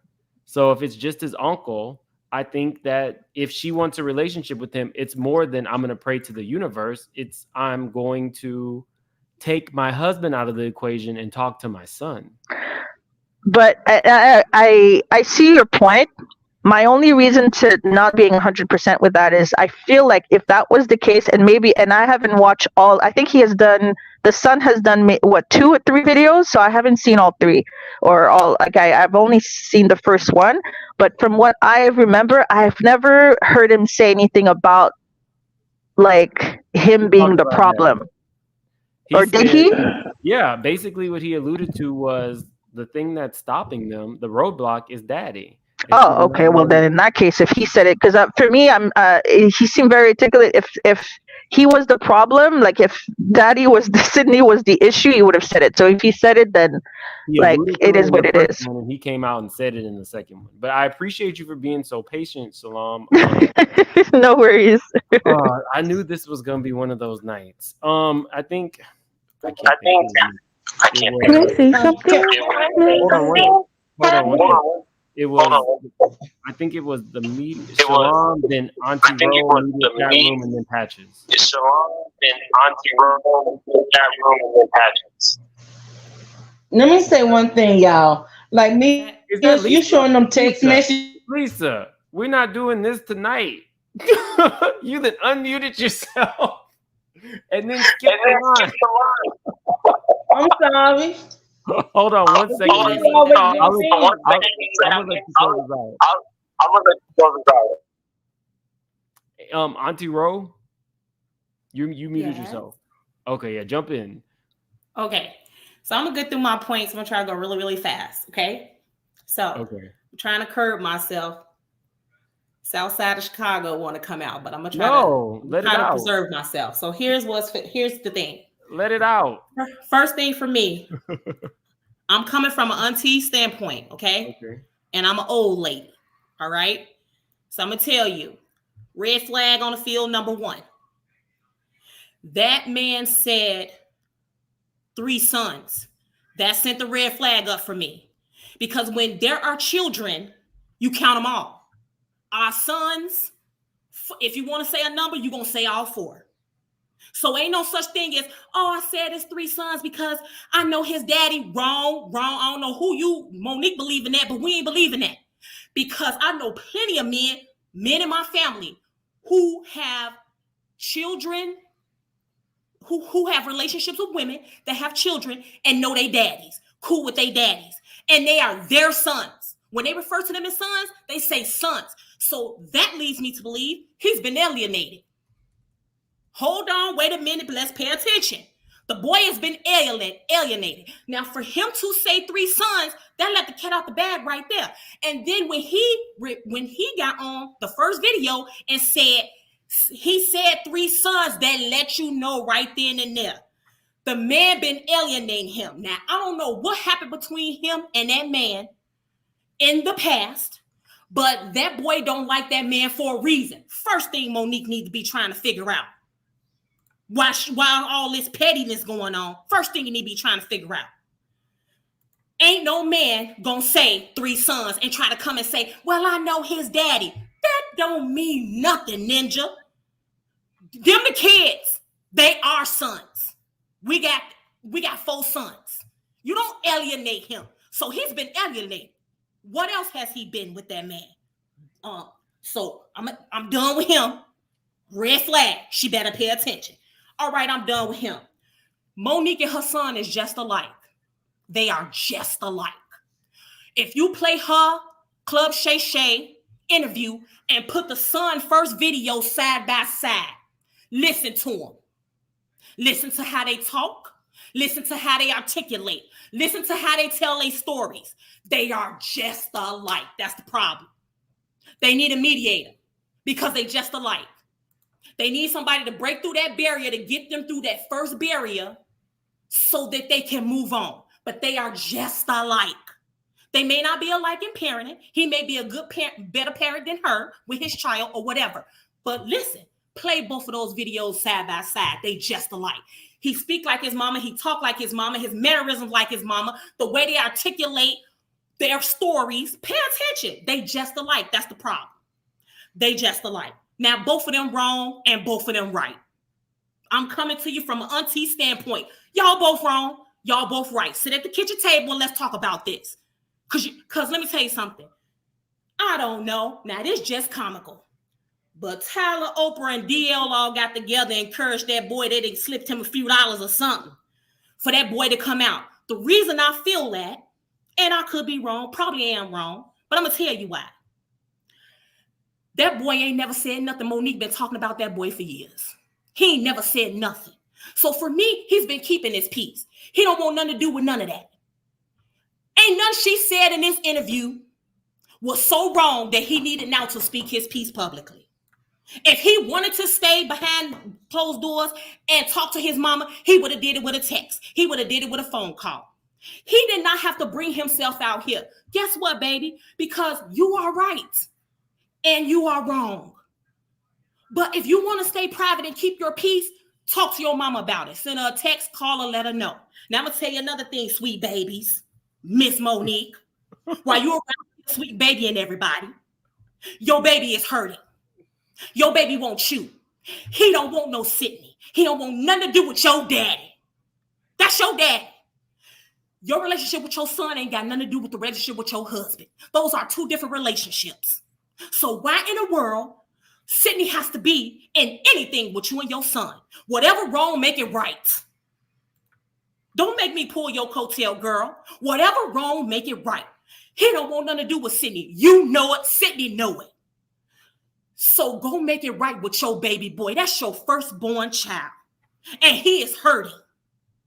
And now you out here with these receipts that's really ticking me off. Now I'm going to tell you, when that Club Shay Shay interview came out, I wasn't mad at Monique. I don't think Monique had done nothing wrong, had said nothing wrong. But the moment she got up there with that man, talking out the side of her neck and pulling out these receipts from yesteryear, that's what made me mad at her. That's when she became wrong to me. The son is wrong because he could have talked to his mama directly. He could have told her. He could have called her and said, listen here, I seen Club Shay Shay and I ain't like what you were saying. Please stop talking about me. Don't talk. You know, he could have told her exactly how he felt. He did not have to come to social media. You want to know why? Because he's hurting. And some people going to be on his side and some people are going to attack him. And he don't need that because he is hurting. He want his mama. So sweet baby him. Don't sweet baby us. That's your problem. You too busy being his daddy, being his mama, being his wife, being his sugar, honey, girlfriend. You got babies. That's your baby boy. That's your firstborn child. And he is reaching out in his own way. Stop this foolishness and get off the internet because you're looking stupid now. You're looking real stupid. Now, I'm not going to put whatever went on with Tyler and them don't have nothing to do with this. A lot of people because she's talking about this and this, those are two different things. What's going on with her career with them people ain't got nothing to do with what's going on with her son. But they are both wrong and they both right. And I wish they get their ASS up off this internet because we tired of this sugar honey iced tea. We don't want to hear this no more. Go in the back room and get y'all stuff together. And he don't want your daddy there. So sit his ass down somewhere. All right, let me get off this thing. Let me tell you one more thing before I leave. One more thing. When fish are sick, they do not treat the fish. They treat the environment. A lot of people are projecting their own scenarios, hurts, relationship, things they went through with their parents in this situation. Let me tell y'all something. All of us, this world has been through trauma. Now, I'm all cool for, let me say, I'm older. I'm telling y'all I'm old. So I'm cool with all this. I think they really pushing this mental illness stuff on folks, and they got a lot of people getting mentally ill. I'm an old school lady. Now, let me tell you, that's cool that everybody want to do that. But when at the end of the day, when fish are sick, they treat the environment. They don't treat the fish. Change your environment. Get out the sickness. That's what the world is. The world is sick. The place is sick. You have to change your environment. Where you are is sick. You ain't going to heal if you don't get up out that environment. They take the fish out the water. They clean the tank, put new water in it, and put the fish in a clean environment. Put y'all selves in clean environments and get up out that toxic environment. That's exactly where Monique is. She needs to blink 3 times and let us know if she needs some help. Because when she's sitting next to that dude, I'm really feeling that. Good night. Y'all have a great day. Auntie Ro, what if the fish is in the ocean, though? You know what? Auntie Ro. They dead. They dead. And got ate. The carcasses got ate. I'm playing with you. No, you don't. If you want the Chicago to come out on this channel, you are more than welcome to let the Chicago come out. Mims, I think the Chicago came out. Wait, did Auntie Ro leave? Okay. Well, thank you for that, Auntie Ro. I think the media chat room was next. You have to unmute yourself. Oh man. No, you're unmuted. Oh, okay. So I'm gonna be real quick. I think what everybody is missing, Shalon ended up doing a live, and he kind of gave more context. And right now, what he's trying to say is he's still hurt from his mom saying that what was her words? She didn't want to be a mom. And he continues to, that continues to play with him. And in addition to her not wanting to be a mom, she's been a mom to these new kids. He don't have a problem with the things that happened in the past necessarily. It's all about moving forward. And she's not doing anything to try to rectify their relationship now, including her relationship with his daughter, which she has none of. And she continues to say like she's a grandmother. She's a grandmother to other people's kids, not hers, or well, not his.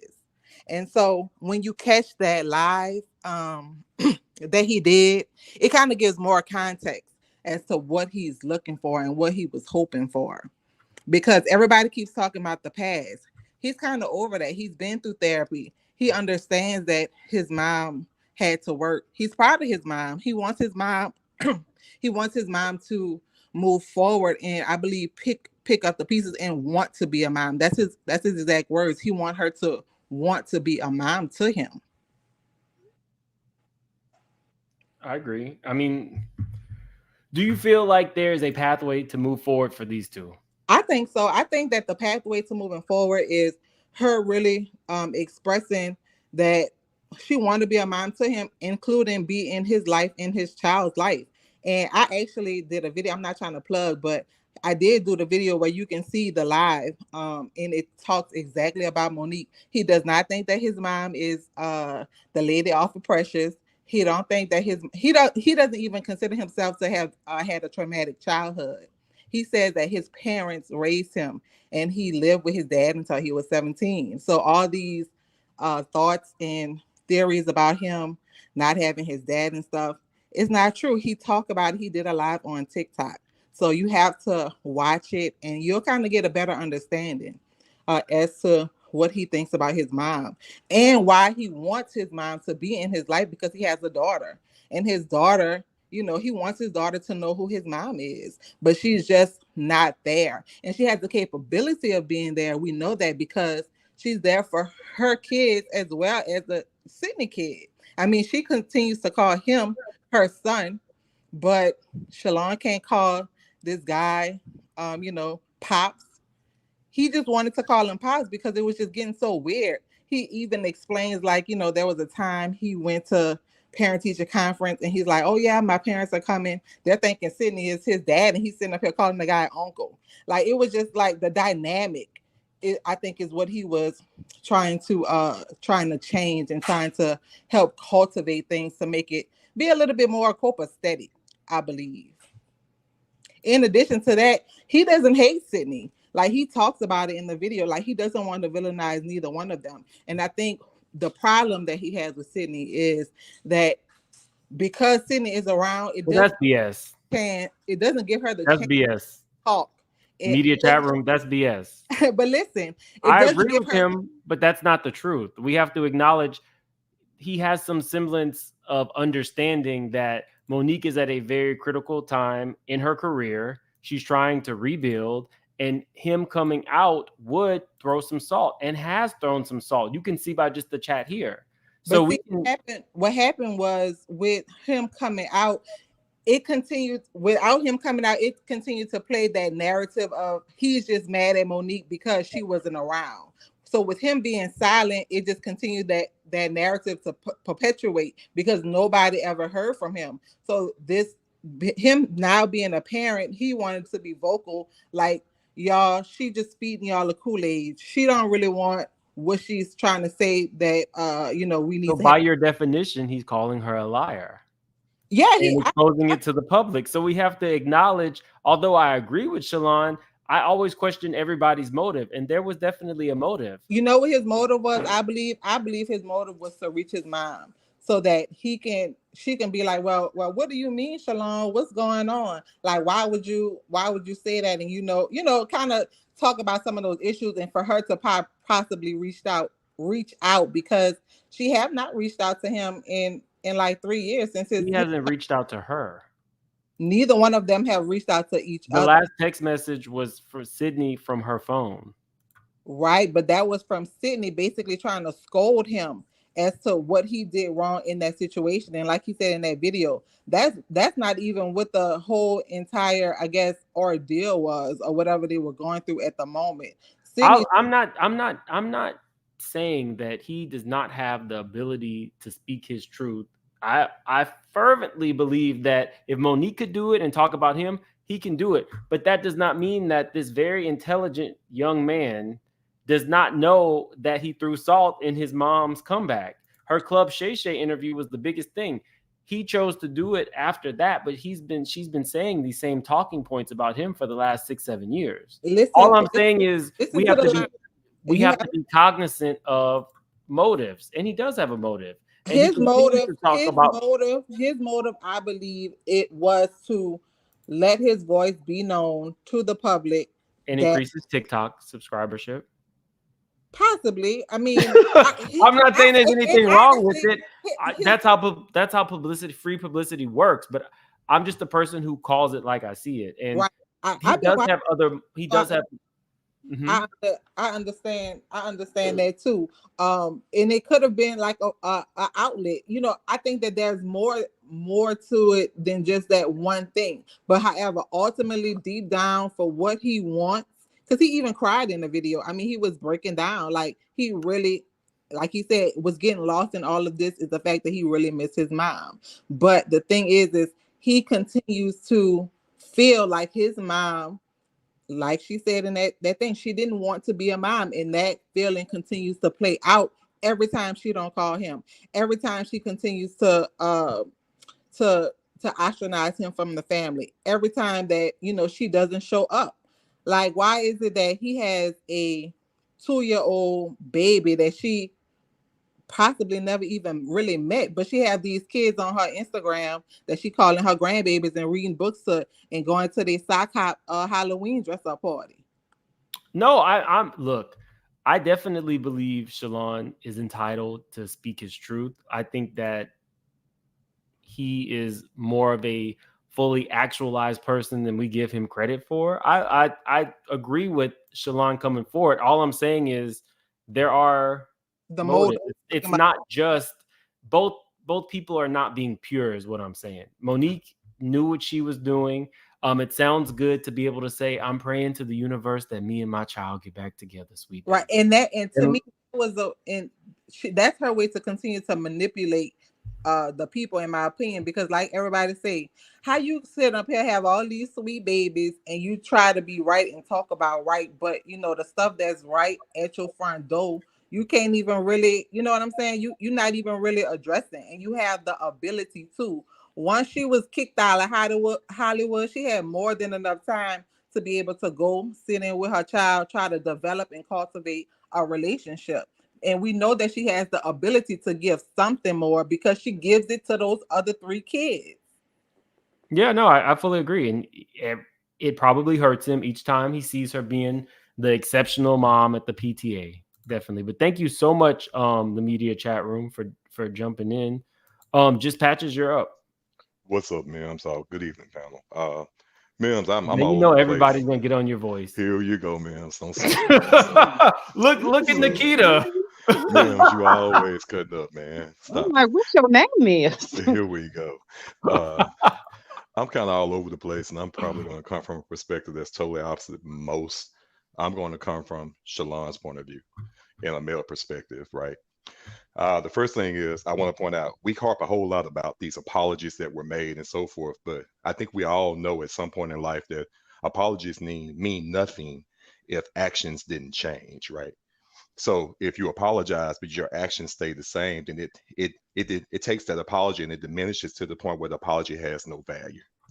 I'm gonna just leave that right there. Let you hold on. I'm sorry, just Patches. Y'all can't be no, he's not gonna say your name, Dee. or DB. This is a mess. Mims, oh my God, here we go. I am screaming. But yeah, I think that when we do these apology things, right, and we think, and so I think we have to stop believing that if I apologize to you, that automatically gives me a pass that makes everything okay. Because my actions may have cut you so deep that I'm not aware of it. I may can see the surface, but I don't know what's beneath that surface, right? And so just because I say, Mims, I apologize for what I've done to you, and I know that you said I hurt you, and I apologize for that. I still have to allow Mims time to heal, right? And have to let Mims process what happened. You can accept my apology, but that doesn't mean that everything just goes away right then and there and we start over anew. That healing process has to happen with both of us connecting at that moment and saying we are agreeing to move forward. And now that we're agreeing to move forward, let's do so.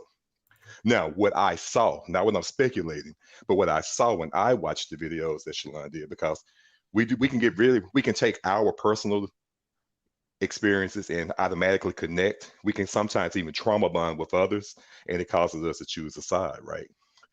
What I saw is that when Monique said she is praying that they get this connection. Now, what we do know about Shalon is this: he's a father now. We know that for the most part, it's been kind of alleged that he has been going to therapy and doing things. He seems to be spiritually connected. I really believe that when she said, I am praying about this situation, because just like they say, faith without works is dead. If I'm saying I'm praying about something, but even then my actions still aren't showing anything different, I believe that is what triggered him, in my opinion. I believe he was triggered when she said, I'm praying to the universe, to God, whatever high power she was seeking, that we can forge a relationship. She's had plenty of time during that time that she was rock bottom, because a lot of people are saying, did he strike intentionally? Was it strategic, right? I believe so. I believe it was, because I watched you have everything and then you pretty much lost most of that. And I'm still right here and we're still where we were. And instead of coming to me or allowing me space or us making time, which is my speculation, right? I don't know if they connected during that time that Monique was not doing well in Hollywood or not, but it appears that they weren't.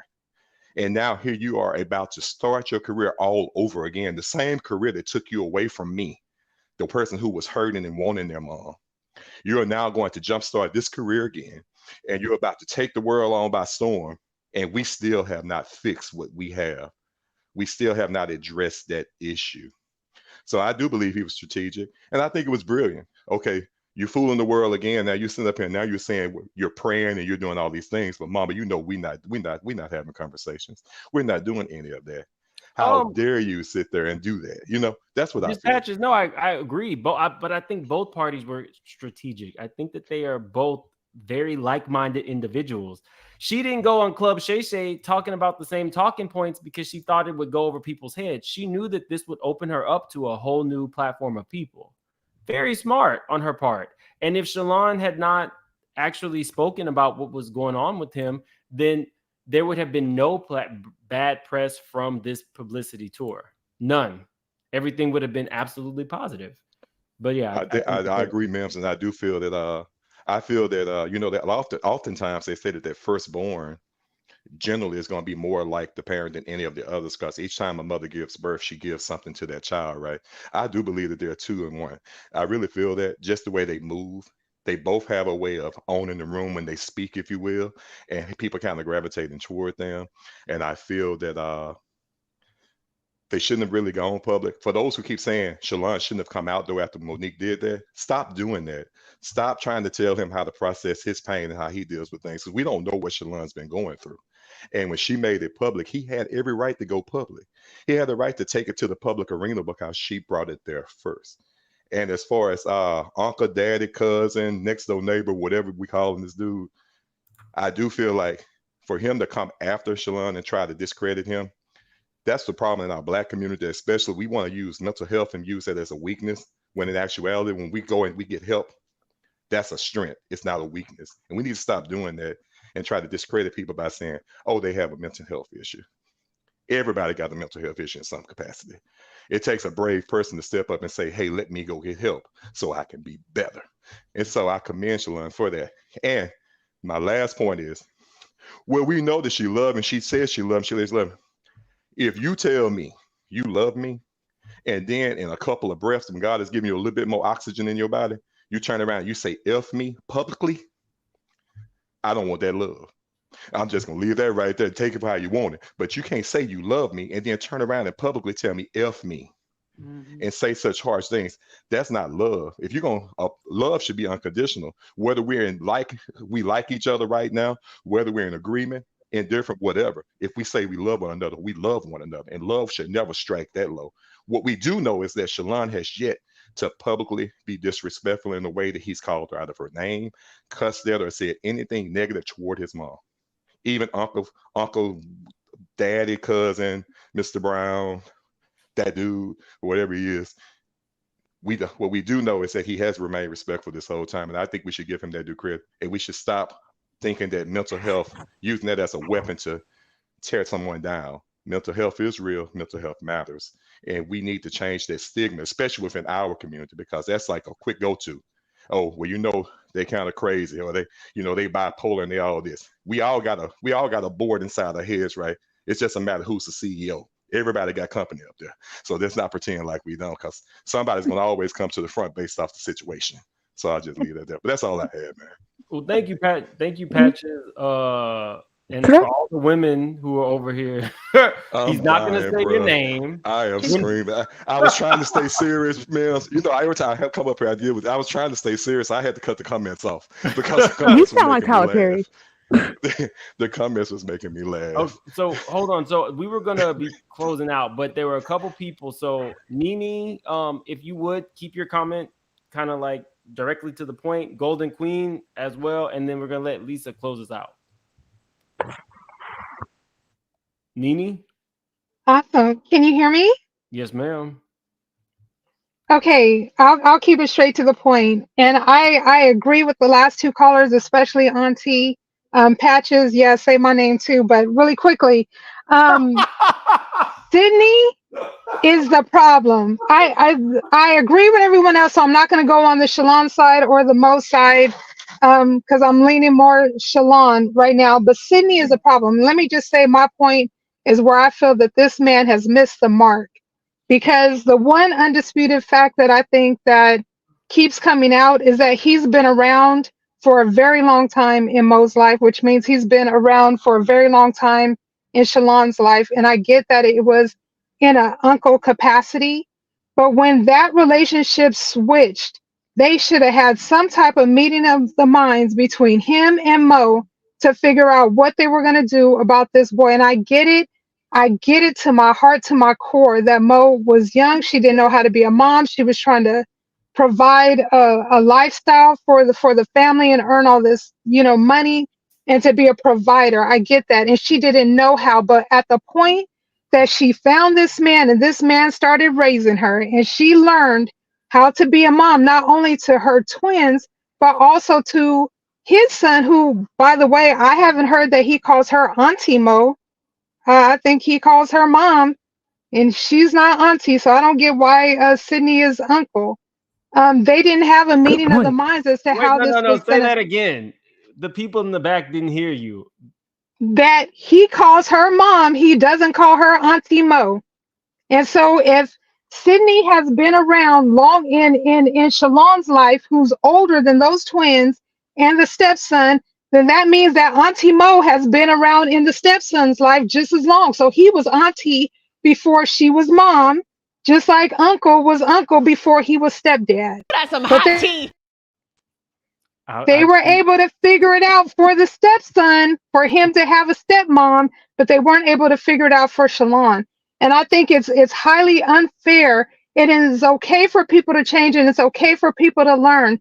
But I hate it when they say, oh, well, this young man was already grown or he was already older.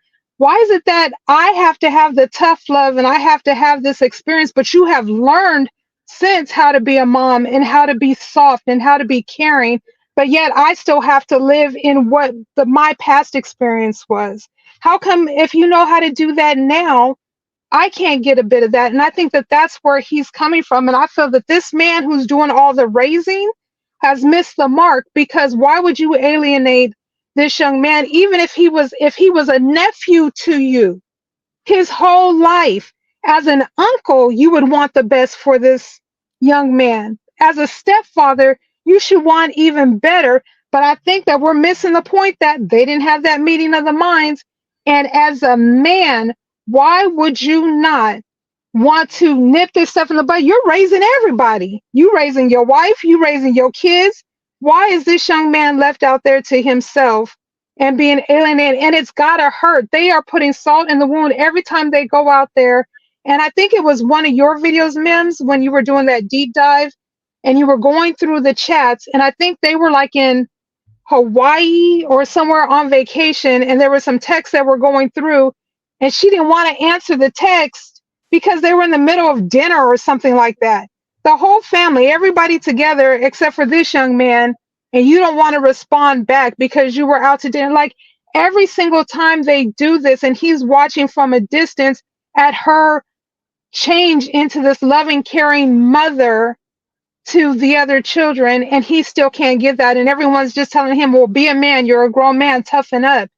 That's still, he's still empty. And she apparently has love to give. I done dropped my earpiece. See, look what the devil did. I done dropped my whole earpiece.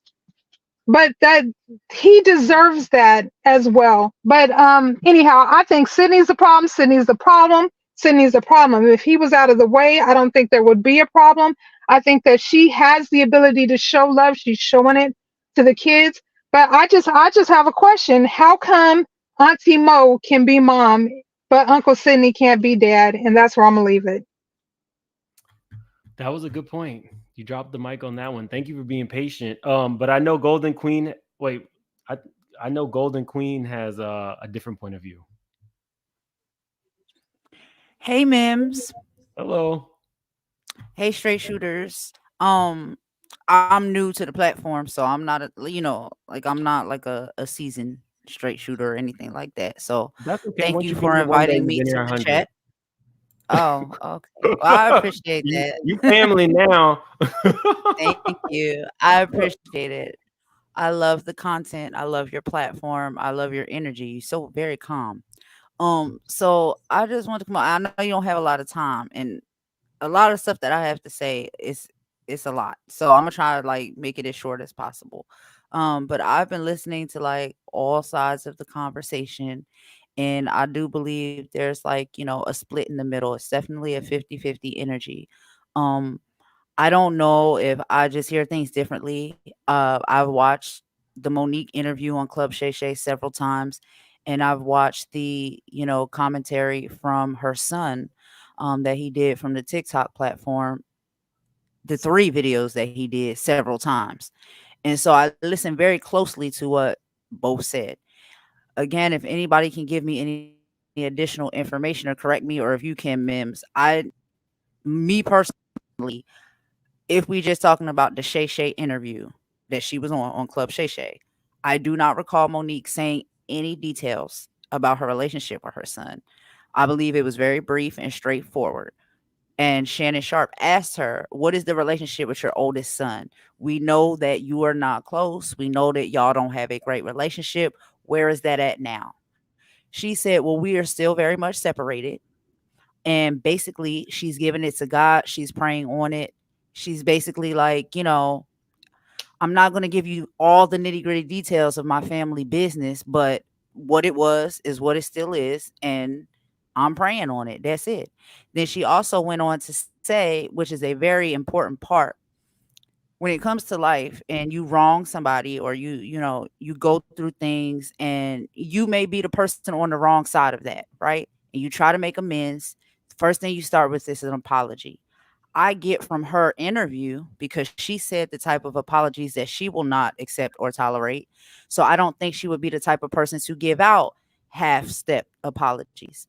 So a lot of us as the public, we do not know over the period of time that this disconnection happened between her and her son, what has been done, what has been said, what has been tried. There's some things that he came out and said in TikTok, and I think I remember a few of those verbatim. But she said basically, if I apologize and I give you an apology, that's all I can do. It's up to the other person on the other side of that, whether they're going to accept it and want to take the steps to move forward and do anything moving forward beyond what has happened. If we're You asked apologizing for. and we're addressing that some things in the past, excuse me. Oh, I was saying you asked for anybody who had any additional information that might um influence your opinion in a kind of way. And so Yes. I just, yeah, so I just kind of wanted to say that uh Monique actually says speak your truth and all this stuff, and she's very hypocritical, and she speaks out against people who are hypocritical, and she's very hypocritical towards her son. She is very loud about the fact that she's a grown woman and needs a daddy to raise her, yet tells her son that he's too old for this, he's too old for that. And you also mentioned about the fact about an actual good apology, and her son has mentioned that her apology hasn't had good intentions behind it. Okay. So So I appreciate you, thank you for giving me that additional information. So basically what I would just say in response to that, and I'll start from the end and go back to the beginning. When it comes to apologies, I guess it's just very, it's very much up to the person as far as what they feel as though is, good enough of apology for them. And again, when we're put in a place or a predicament like that, um, there's some people that are really extra and overboard. And so an apology or something to prove that, you have now been redeemed of this so-called crime or hurt that you gave this person. Who knows how far? When do we stop the bar? People can keep setting the bar higher and higher and higher. And so if well, it is addressed thoroughly, what the mistake was or what was done, it happened years ago. We cannot go to the past and change it. I can only apologize for that time. I can give you details as to why I showed up that way during that time. And that's all I can do. I can't go back and change the mother I was to you when you were 10 years old because I am not it's that when you age No, hold on, anymore hold and on, you're hold not on. 10. Hold on one We're second, Golden. adults. Hold on one second, Golden. Firstly, you really have to let her like finish her thought. I know you're gonna I'm interject to sorry. offer some things, but um, Golden, finish your thought. And if everybody's asking me I'm what I'm sorry because laughing I know you're about, ready to go, Mim. So no, no, I no, didn't no, want to no. drag it out, That but that's I not want to it. be I'm laughing respectful to because the panel. no, you're okay. I'm laughing because Presley just read the dog shit out of Monique and didn't Oh, and trying to be heartfelt. She said, "How you gonna be yeah, looking for like, a daddy, but telling me I need to grow up?" That took me all the way out. well, I'm listen, and again, I'm so excited to get to the end, because I really would Mhm, like to hear what Nikita Banks has to say, the psychotherapist. And so for mhm. me, I'm not a therapist. I don't work in that. I work in ophthalmology. That's with eyes. Okay. So I don't have none of that. However, I don't know. I just speak on things the way I see them. So when I heard the interview and I've been in certain experiences or have, people in my life that have been through certain experiences, especially women that have suffered the trauma of sexual assault that Monique suffered, that didn't have a father in their life or didn't believe them at the time when they needed them most, when they came to them and said, I've been sexually assaulted, and they weren't there.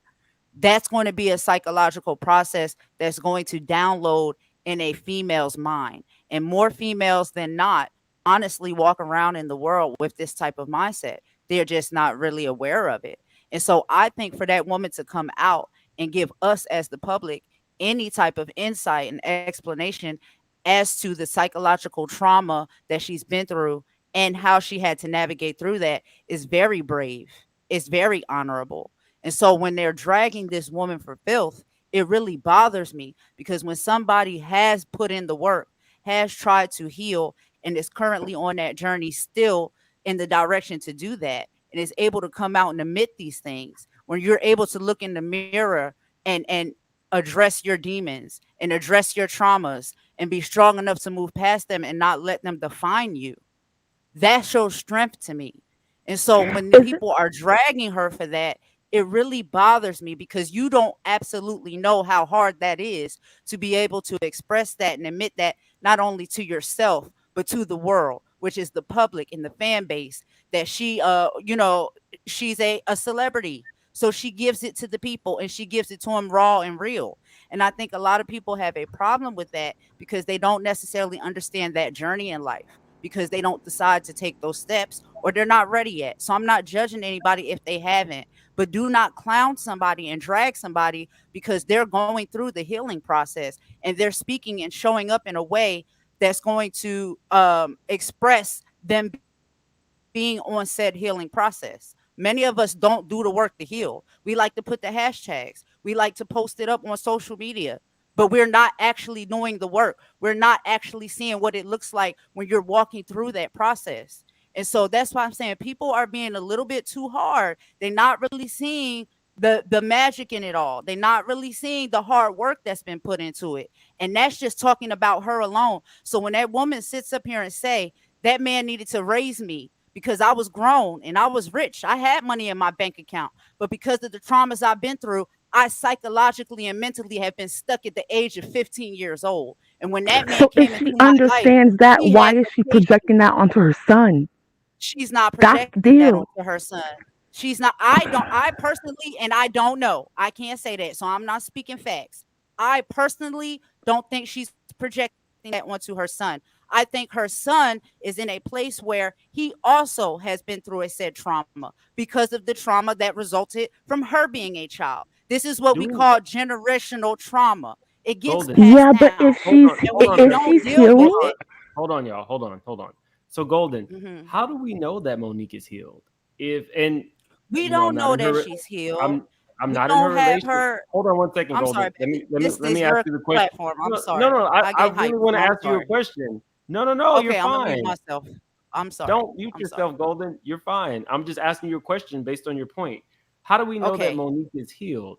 If Monique's dependency on daddy is Hmm. her healing process, what happens when you take daddy out of the equation? Right. Like if he passed away or something. Yeah. Or he Well, divorces her or whatever. If yeah. your healing is contingent upon somebody else, are you really healed? Right. Okay, excuse me, That's everybody. a I'm going great to go ahead. question. Excuse me. No, I don't mean to disrespect. I'm going to go. Thank you for allowing me up, ma'am. It was No nice being up problem. Oh, here I'm Thank with you. sorry. everybody. Did she? No, I'm sorry. Did she not get a chance to talk? Let me No, mute she so got a she can I chance to talk. did. no, Golden. Yeah, Oh, Golden, I don't okay. got a mute. chance. You got I a said it. chance to I'm talk. sorry. Sun Kid's been here since Yeah, day one. yeah. Oh, Yeah. I'm sorry. I'm sorry. I'll be in the No, bushes a you're lot, good. but yeah. But thank you so much. Oh, Now, can I leave you with this question before, along with what you said, because he raised her and all that. I agree with you. I'm leaving you with this question. I have to go. Why didn't she require him to raise her son too? Because I respect your opinion, but Because there why didn't she wasn't enough require? of daddy to go around. No. Yes. Why didn't she require him to raise her too? Since Because she he had wasn't. his own dad. Yes. Well, here's the thing. If he says it, because he is raising several people, and he said, "I respect your dad." If you respect his dad, and they were friends, then why did you go behind his back and be with his ex if that was your boy? okay. Okay. That's just something, and that's how I roll as loyalty. But that he part. probably see things My, differently. but But I just wanted to. my question would be, if this young Mhm. man has a father that's willing to be present in his life, then why are we asking her husband, why is he not raising this boy? If his Exactly. father, But and how do we know as the public, because we don't know all the behind the scenes, how do we know that this man that is his biological father has not been in the place to raise him and be in the space as a father for him? As they okay, said, he yeah. has been Sydney and Monique have been friends. She's told the story, he has told the story since they were very young. I thought it Hmm. was a tear-jerking love story when I heard it, and I teared up. Anyway, aside from that, they did go ahead and they navigated through life. Older, the time was right, time met opportunity, and they decided that they were in love with each other. They knew each other well. When you know somebody from childhood for that many years, they know you better than anybody else. And Technically, so Sydney that love decided. story and that relationship that they have, that's their relationship. However, the man who planted the seed in her that created this first son that she had, from what they're saying, and we can only take what they say at face value because we don't know. From what they're saying, this man they are in contact with. And us as the general public, we don't know if this man has not been showing up for his biological son the way a father should show up. So when you're asking Shalon why is didn't diss his Sydney not, daddy though. He dissed his uncle Let me daddy. let me Okay, get hold ready. on, What? hold on, Let me hold just on. say this. we I get understand. what you're saying. Hold I on, really respect quick, what I you're Cynthia. saying understand. Hold on, Cynthia. because Y'all, and you're But right. there's also a hold on, dynamic with that as y'all. well. Okay, I guess this is just gonna. I'm okay. I'll wait. Now, again, this is just my humble opinion. Oprah Winfrey, Tyler Perry, and Lee Daniels, my beautiful black queens, my sweet babies. Over a lie and a rumor, or I. Okay, y'all. Sorry. But I really, your boy has to eat. We're going Yeah, on I almost gotta 2.5 go. hours. So cocktails with lovable Lisa. Go ahead and close us out. Queen Tulsa, I see you in the back, but I gotta go. I'm sorry. Okay, y'all. I'm gonna tell y'all this. Everybody make perfect sense tonight. Okay. Everybody make perfect sense on both sides, and I agree with everything. But this is my thing right here. Both of them is wrong. Because when Shay asked her about her son, she said, "Well, that's a private matter. That's a private matter. I'm not gonna talk about that." Okay. Then number one, the son should never have brought the mess up neither. And then Monique and her husband should have brought no receipts, had did none of that mess. And I'm gonna tell you, this is what I'm really pissed off about. Uncle Daddy, who Cindy, whatever you want to call him. Truly believe he gonna be the man of the family. He should have brought the bridge to brought mom and son together. Okay, that's how I feel. You supposed to be the man of the family. You supposed to be the man of the family. You supposed to be the head of the family. You should have brought them together. Don't you shouldn't even not get up there and say nothing. You shouldn't get up there and say nothing with her. Nah, baby, we's not finna do this. We not finna talk to our son about this. We not finna do this publicly. I don't agree with them doing it publicly. I do not, and I'm sorry if somebody disagree with me. It's no, we're not finna do this publicly. And he put in that. I said he should be the man. He should bring Monique and her son together. It's a baby. We're gonna work this out. We're gonna work this out as a family. But stay, he act like a coward and a punk. Oh my. Yeah, and I said it, and I don't care. Cause I'm gonna tell you something. I truly believe the man should be the man. You gonna get in a. Okay, That's right. well, thank you for closing us out on a real positive note. But Nikita, I have found your website. Do you want me to post it if anybody's interested in some of your services? Which website? I'll put it in the chat. I'll put it in the private chat. Okay. So guys, I will actually what I'll do is whatever your link is, I'll put it in the description of this video. Thank you for being on. You were kind of like our expert.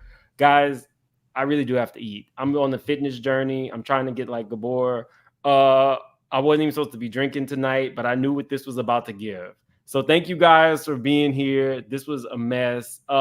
Golden, definitely come back up. You know, I know you're new to the channel. We go, you know, we have these open panels. Everybody's opinion counts over here. But I gotta go. We can't be doing no 3-hour videos. Thank you, Mims. Thank you, everybody, all the straight shooters. I really appreciate it. Great chat. I know I caught the tail end. Go eat, boo. And everybody have a wonderful night. So people want your information. All right. Have a good night. Everybody have a good night. Have a good night, I'm so everyone. sorry. Hold on. We got the super chat. Hold on. I'm so sorry. I didn't even see these. Blame the Casamigos. We got the Me Sharing More. Jane, thank you so much for becoming a member. TT says, I'm curious, how much is Monique and Sydney paying these people? Because at this point, that was a read. How can anyone not understand Shalon's point of view? Prayers. Thank you, TT. I don't think anybody's being paid by Monique up here. Ali says, Shalon said he and Monique went to therapy together, but she didn't take it seriously. I'm gonna have to go back because I didn't see that one. Send that clip to me, Ali, on my Insta if you can. Ali also says, if you if you says the Monique's text messages, she was not responding to his text or returning his calls. Sometimes she wasn't. She would say, "I'll hit you back up." Bridget Williams, thanks for the super sticker. The Faith Factor said, "Did anyone peep how Monique made sure Shannon agreed to not interview relatives?" I didn't, but I definitely saw Monique telling him, "Okay, well, if you think that, go ahead and look at the camera and tell Oprah you feel that way." That was pretty funny. Faith Factor again says, "I feel like Monique was mentally and emotionally abusive to her son. She deserves this oh shit. She deserves this humiliation. Her abuse is not an excuse to take the anger out on an innocent child. The Faith Factor is not pulling any punches." Ali says, "Why is her oldest son subjected to this behavior? She's capable of being a mother to her other 3 sons." Fair question. The Faith Factor said, "This panel was lit and a mess." And Rodney said, "Come on for slipping a few dollars." Thank you guys so much for being here. I appreciate you. Can I say something real quick, Mims? Is that okay? Who's this? Presley. Okay. I just wanted to say, like, all of her comebacks against her son, which she shouldn't have had any, are very hypocritical. She literally said, "You accepted money that I offered to you. How dare you call me out?" Yet, in that same interview, she said that Kevin Hart paid her bills, and she called Kevin Hart out after Kevin Hart paid her bills. So how's she gonna say, "Oh, you took this money I gave you for the down payment on your car that I offered you, and you still call me out? You're wrong." But yet, at the same time, be like, "Oh yeah, Kevin Hart helped me and my family out." And it's like, you worship this Uncle Daddy so much, and yet you had to go to another man to pay y'all bills. Seriously? Like, she the hell out for y'all calling him Uncle Daddy. Just know that I'm probably gonna have something in my inbox. Okay. Like, this lady is so hypocritical. I'm sorry. I'm gonna stop. I can keep going on and on. I'm gonna stop. But just that was just one of the hypocritical points. Well, thank you guys so much for being here. Rodney, thank you for the super chat. Miss Chicago tugging on wigs tonight. Yeah, Auntie was not playing. I went ahead and I have dropped the link to Proactive Wellness. That is Nikita's. I guess, establishment. That's her direct website. If you're interested in any counseling from her, that's not a paid advertisement. That's just what we do around here. Just Patches, thanks for allowing me an opportunity. All let's remember, words matter, especially how we frame them. Just Patches, you put your Instagram. I'm sure your DMs will be popping tonight. Oh, y'all have a good night. Good night. I didn't know you were still up here. Bye, y'all. Bye.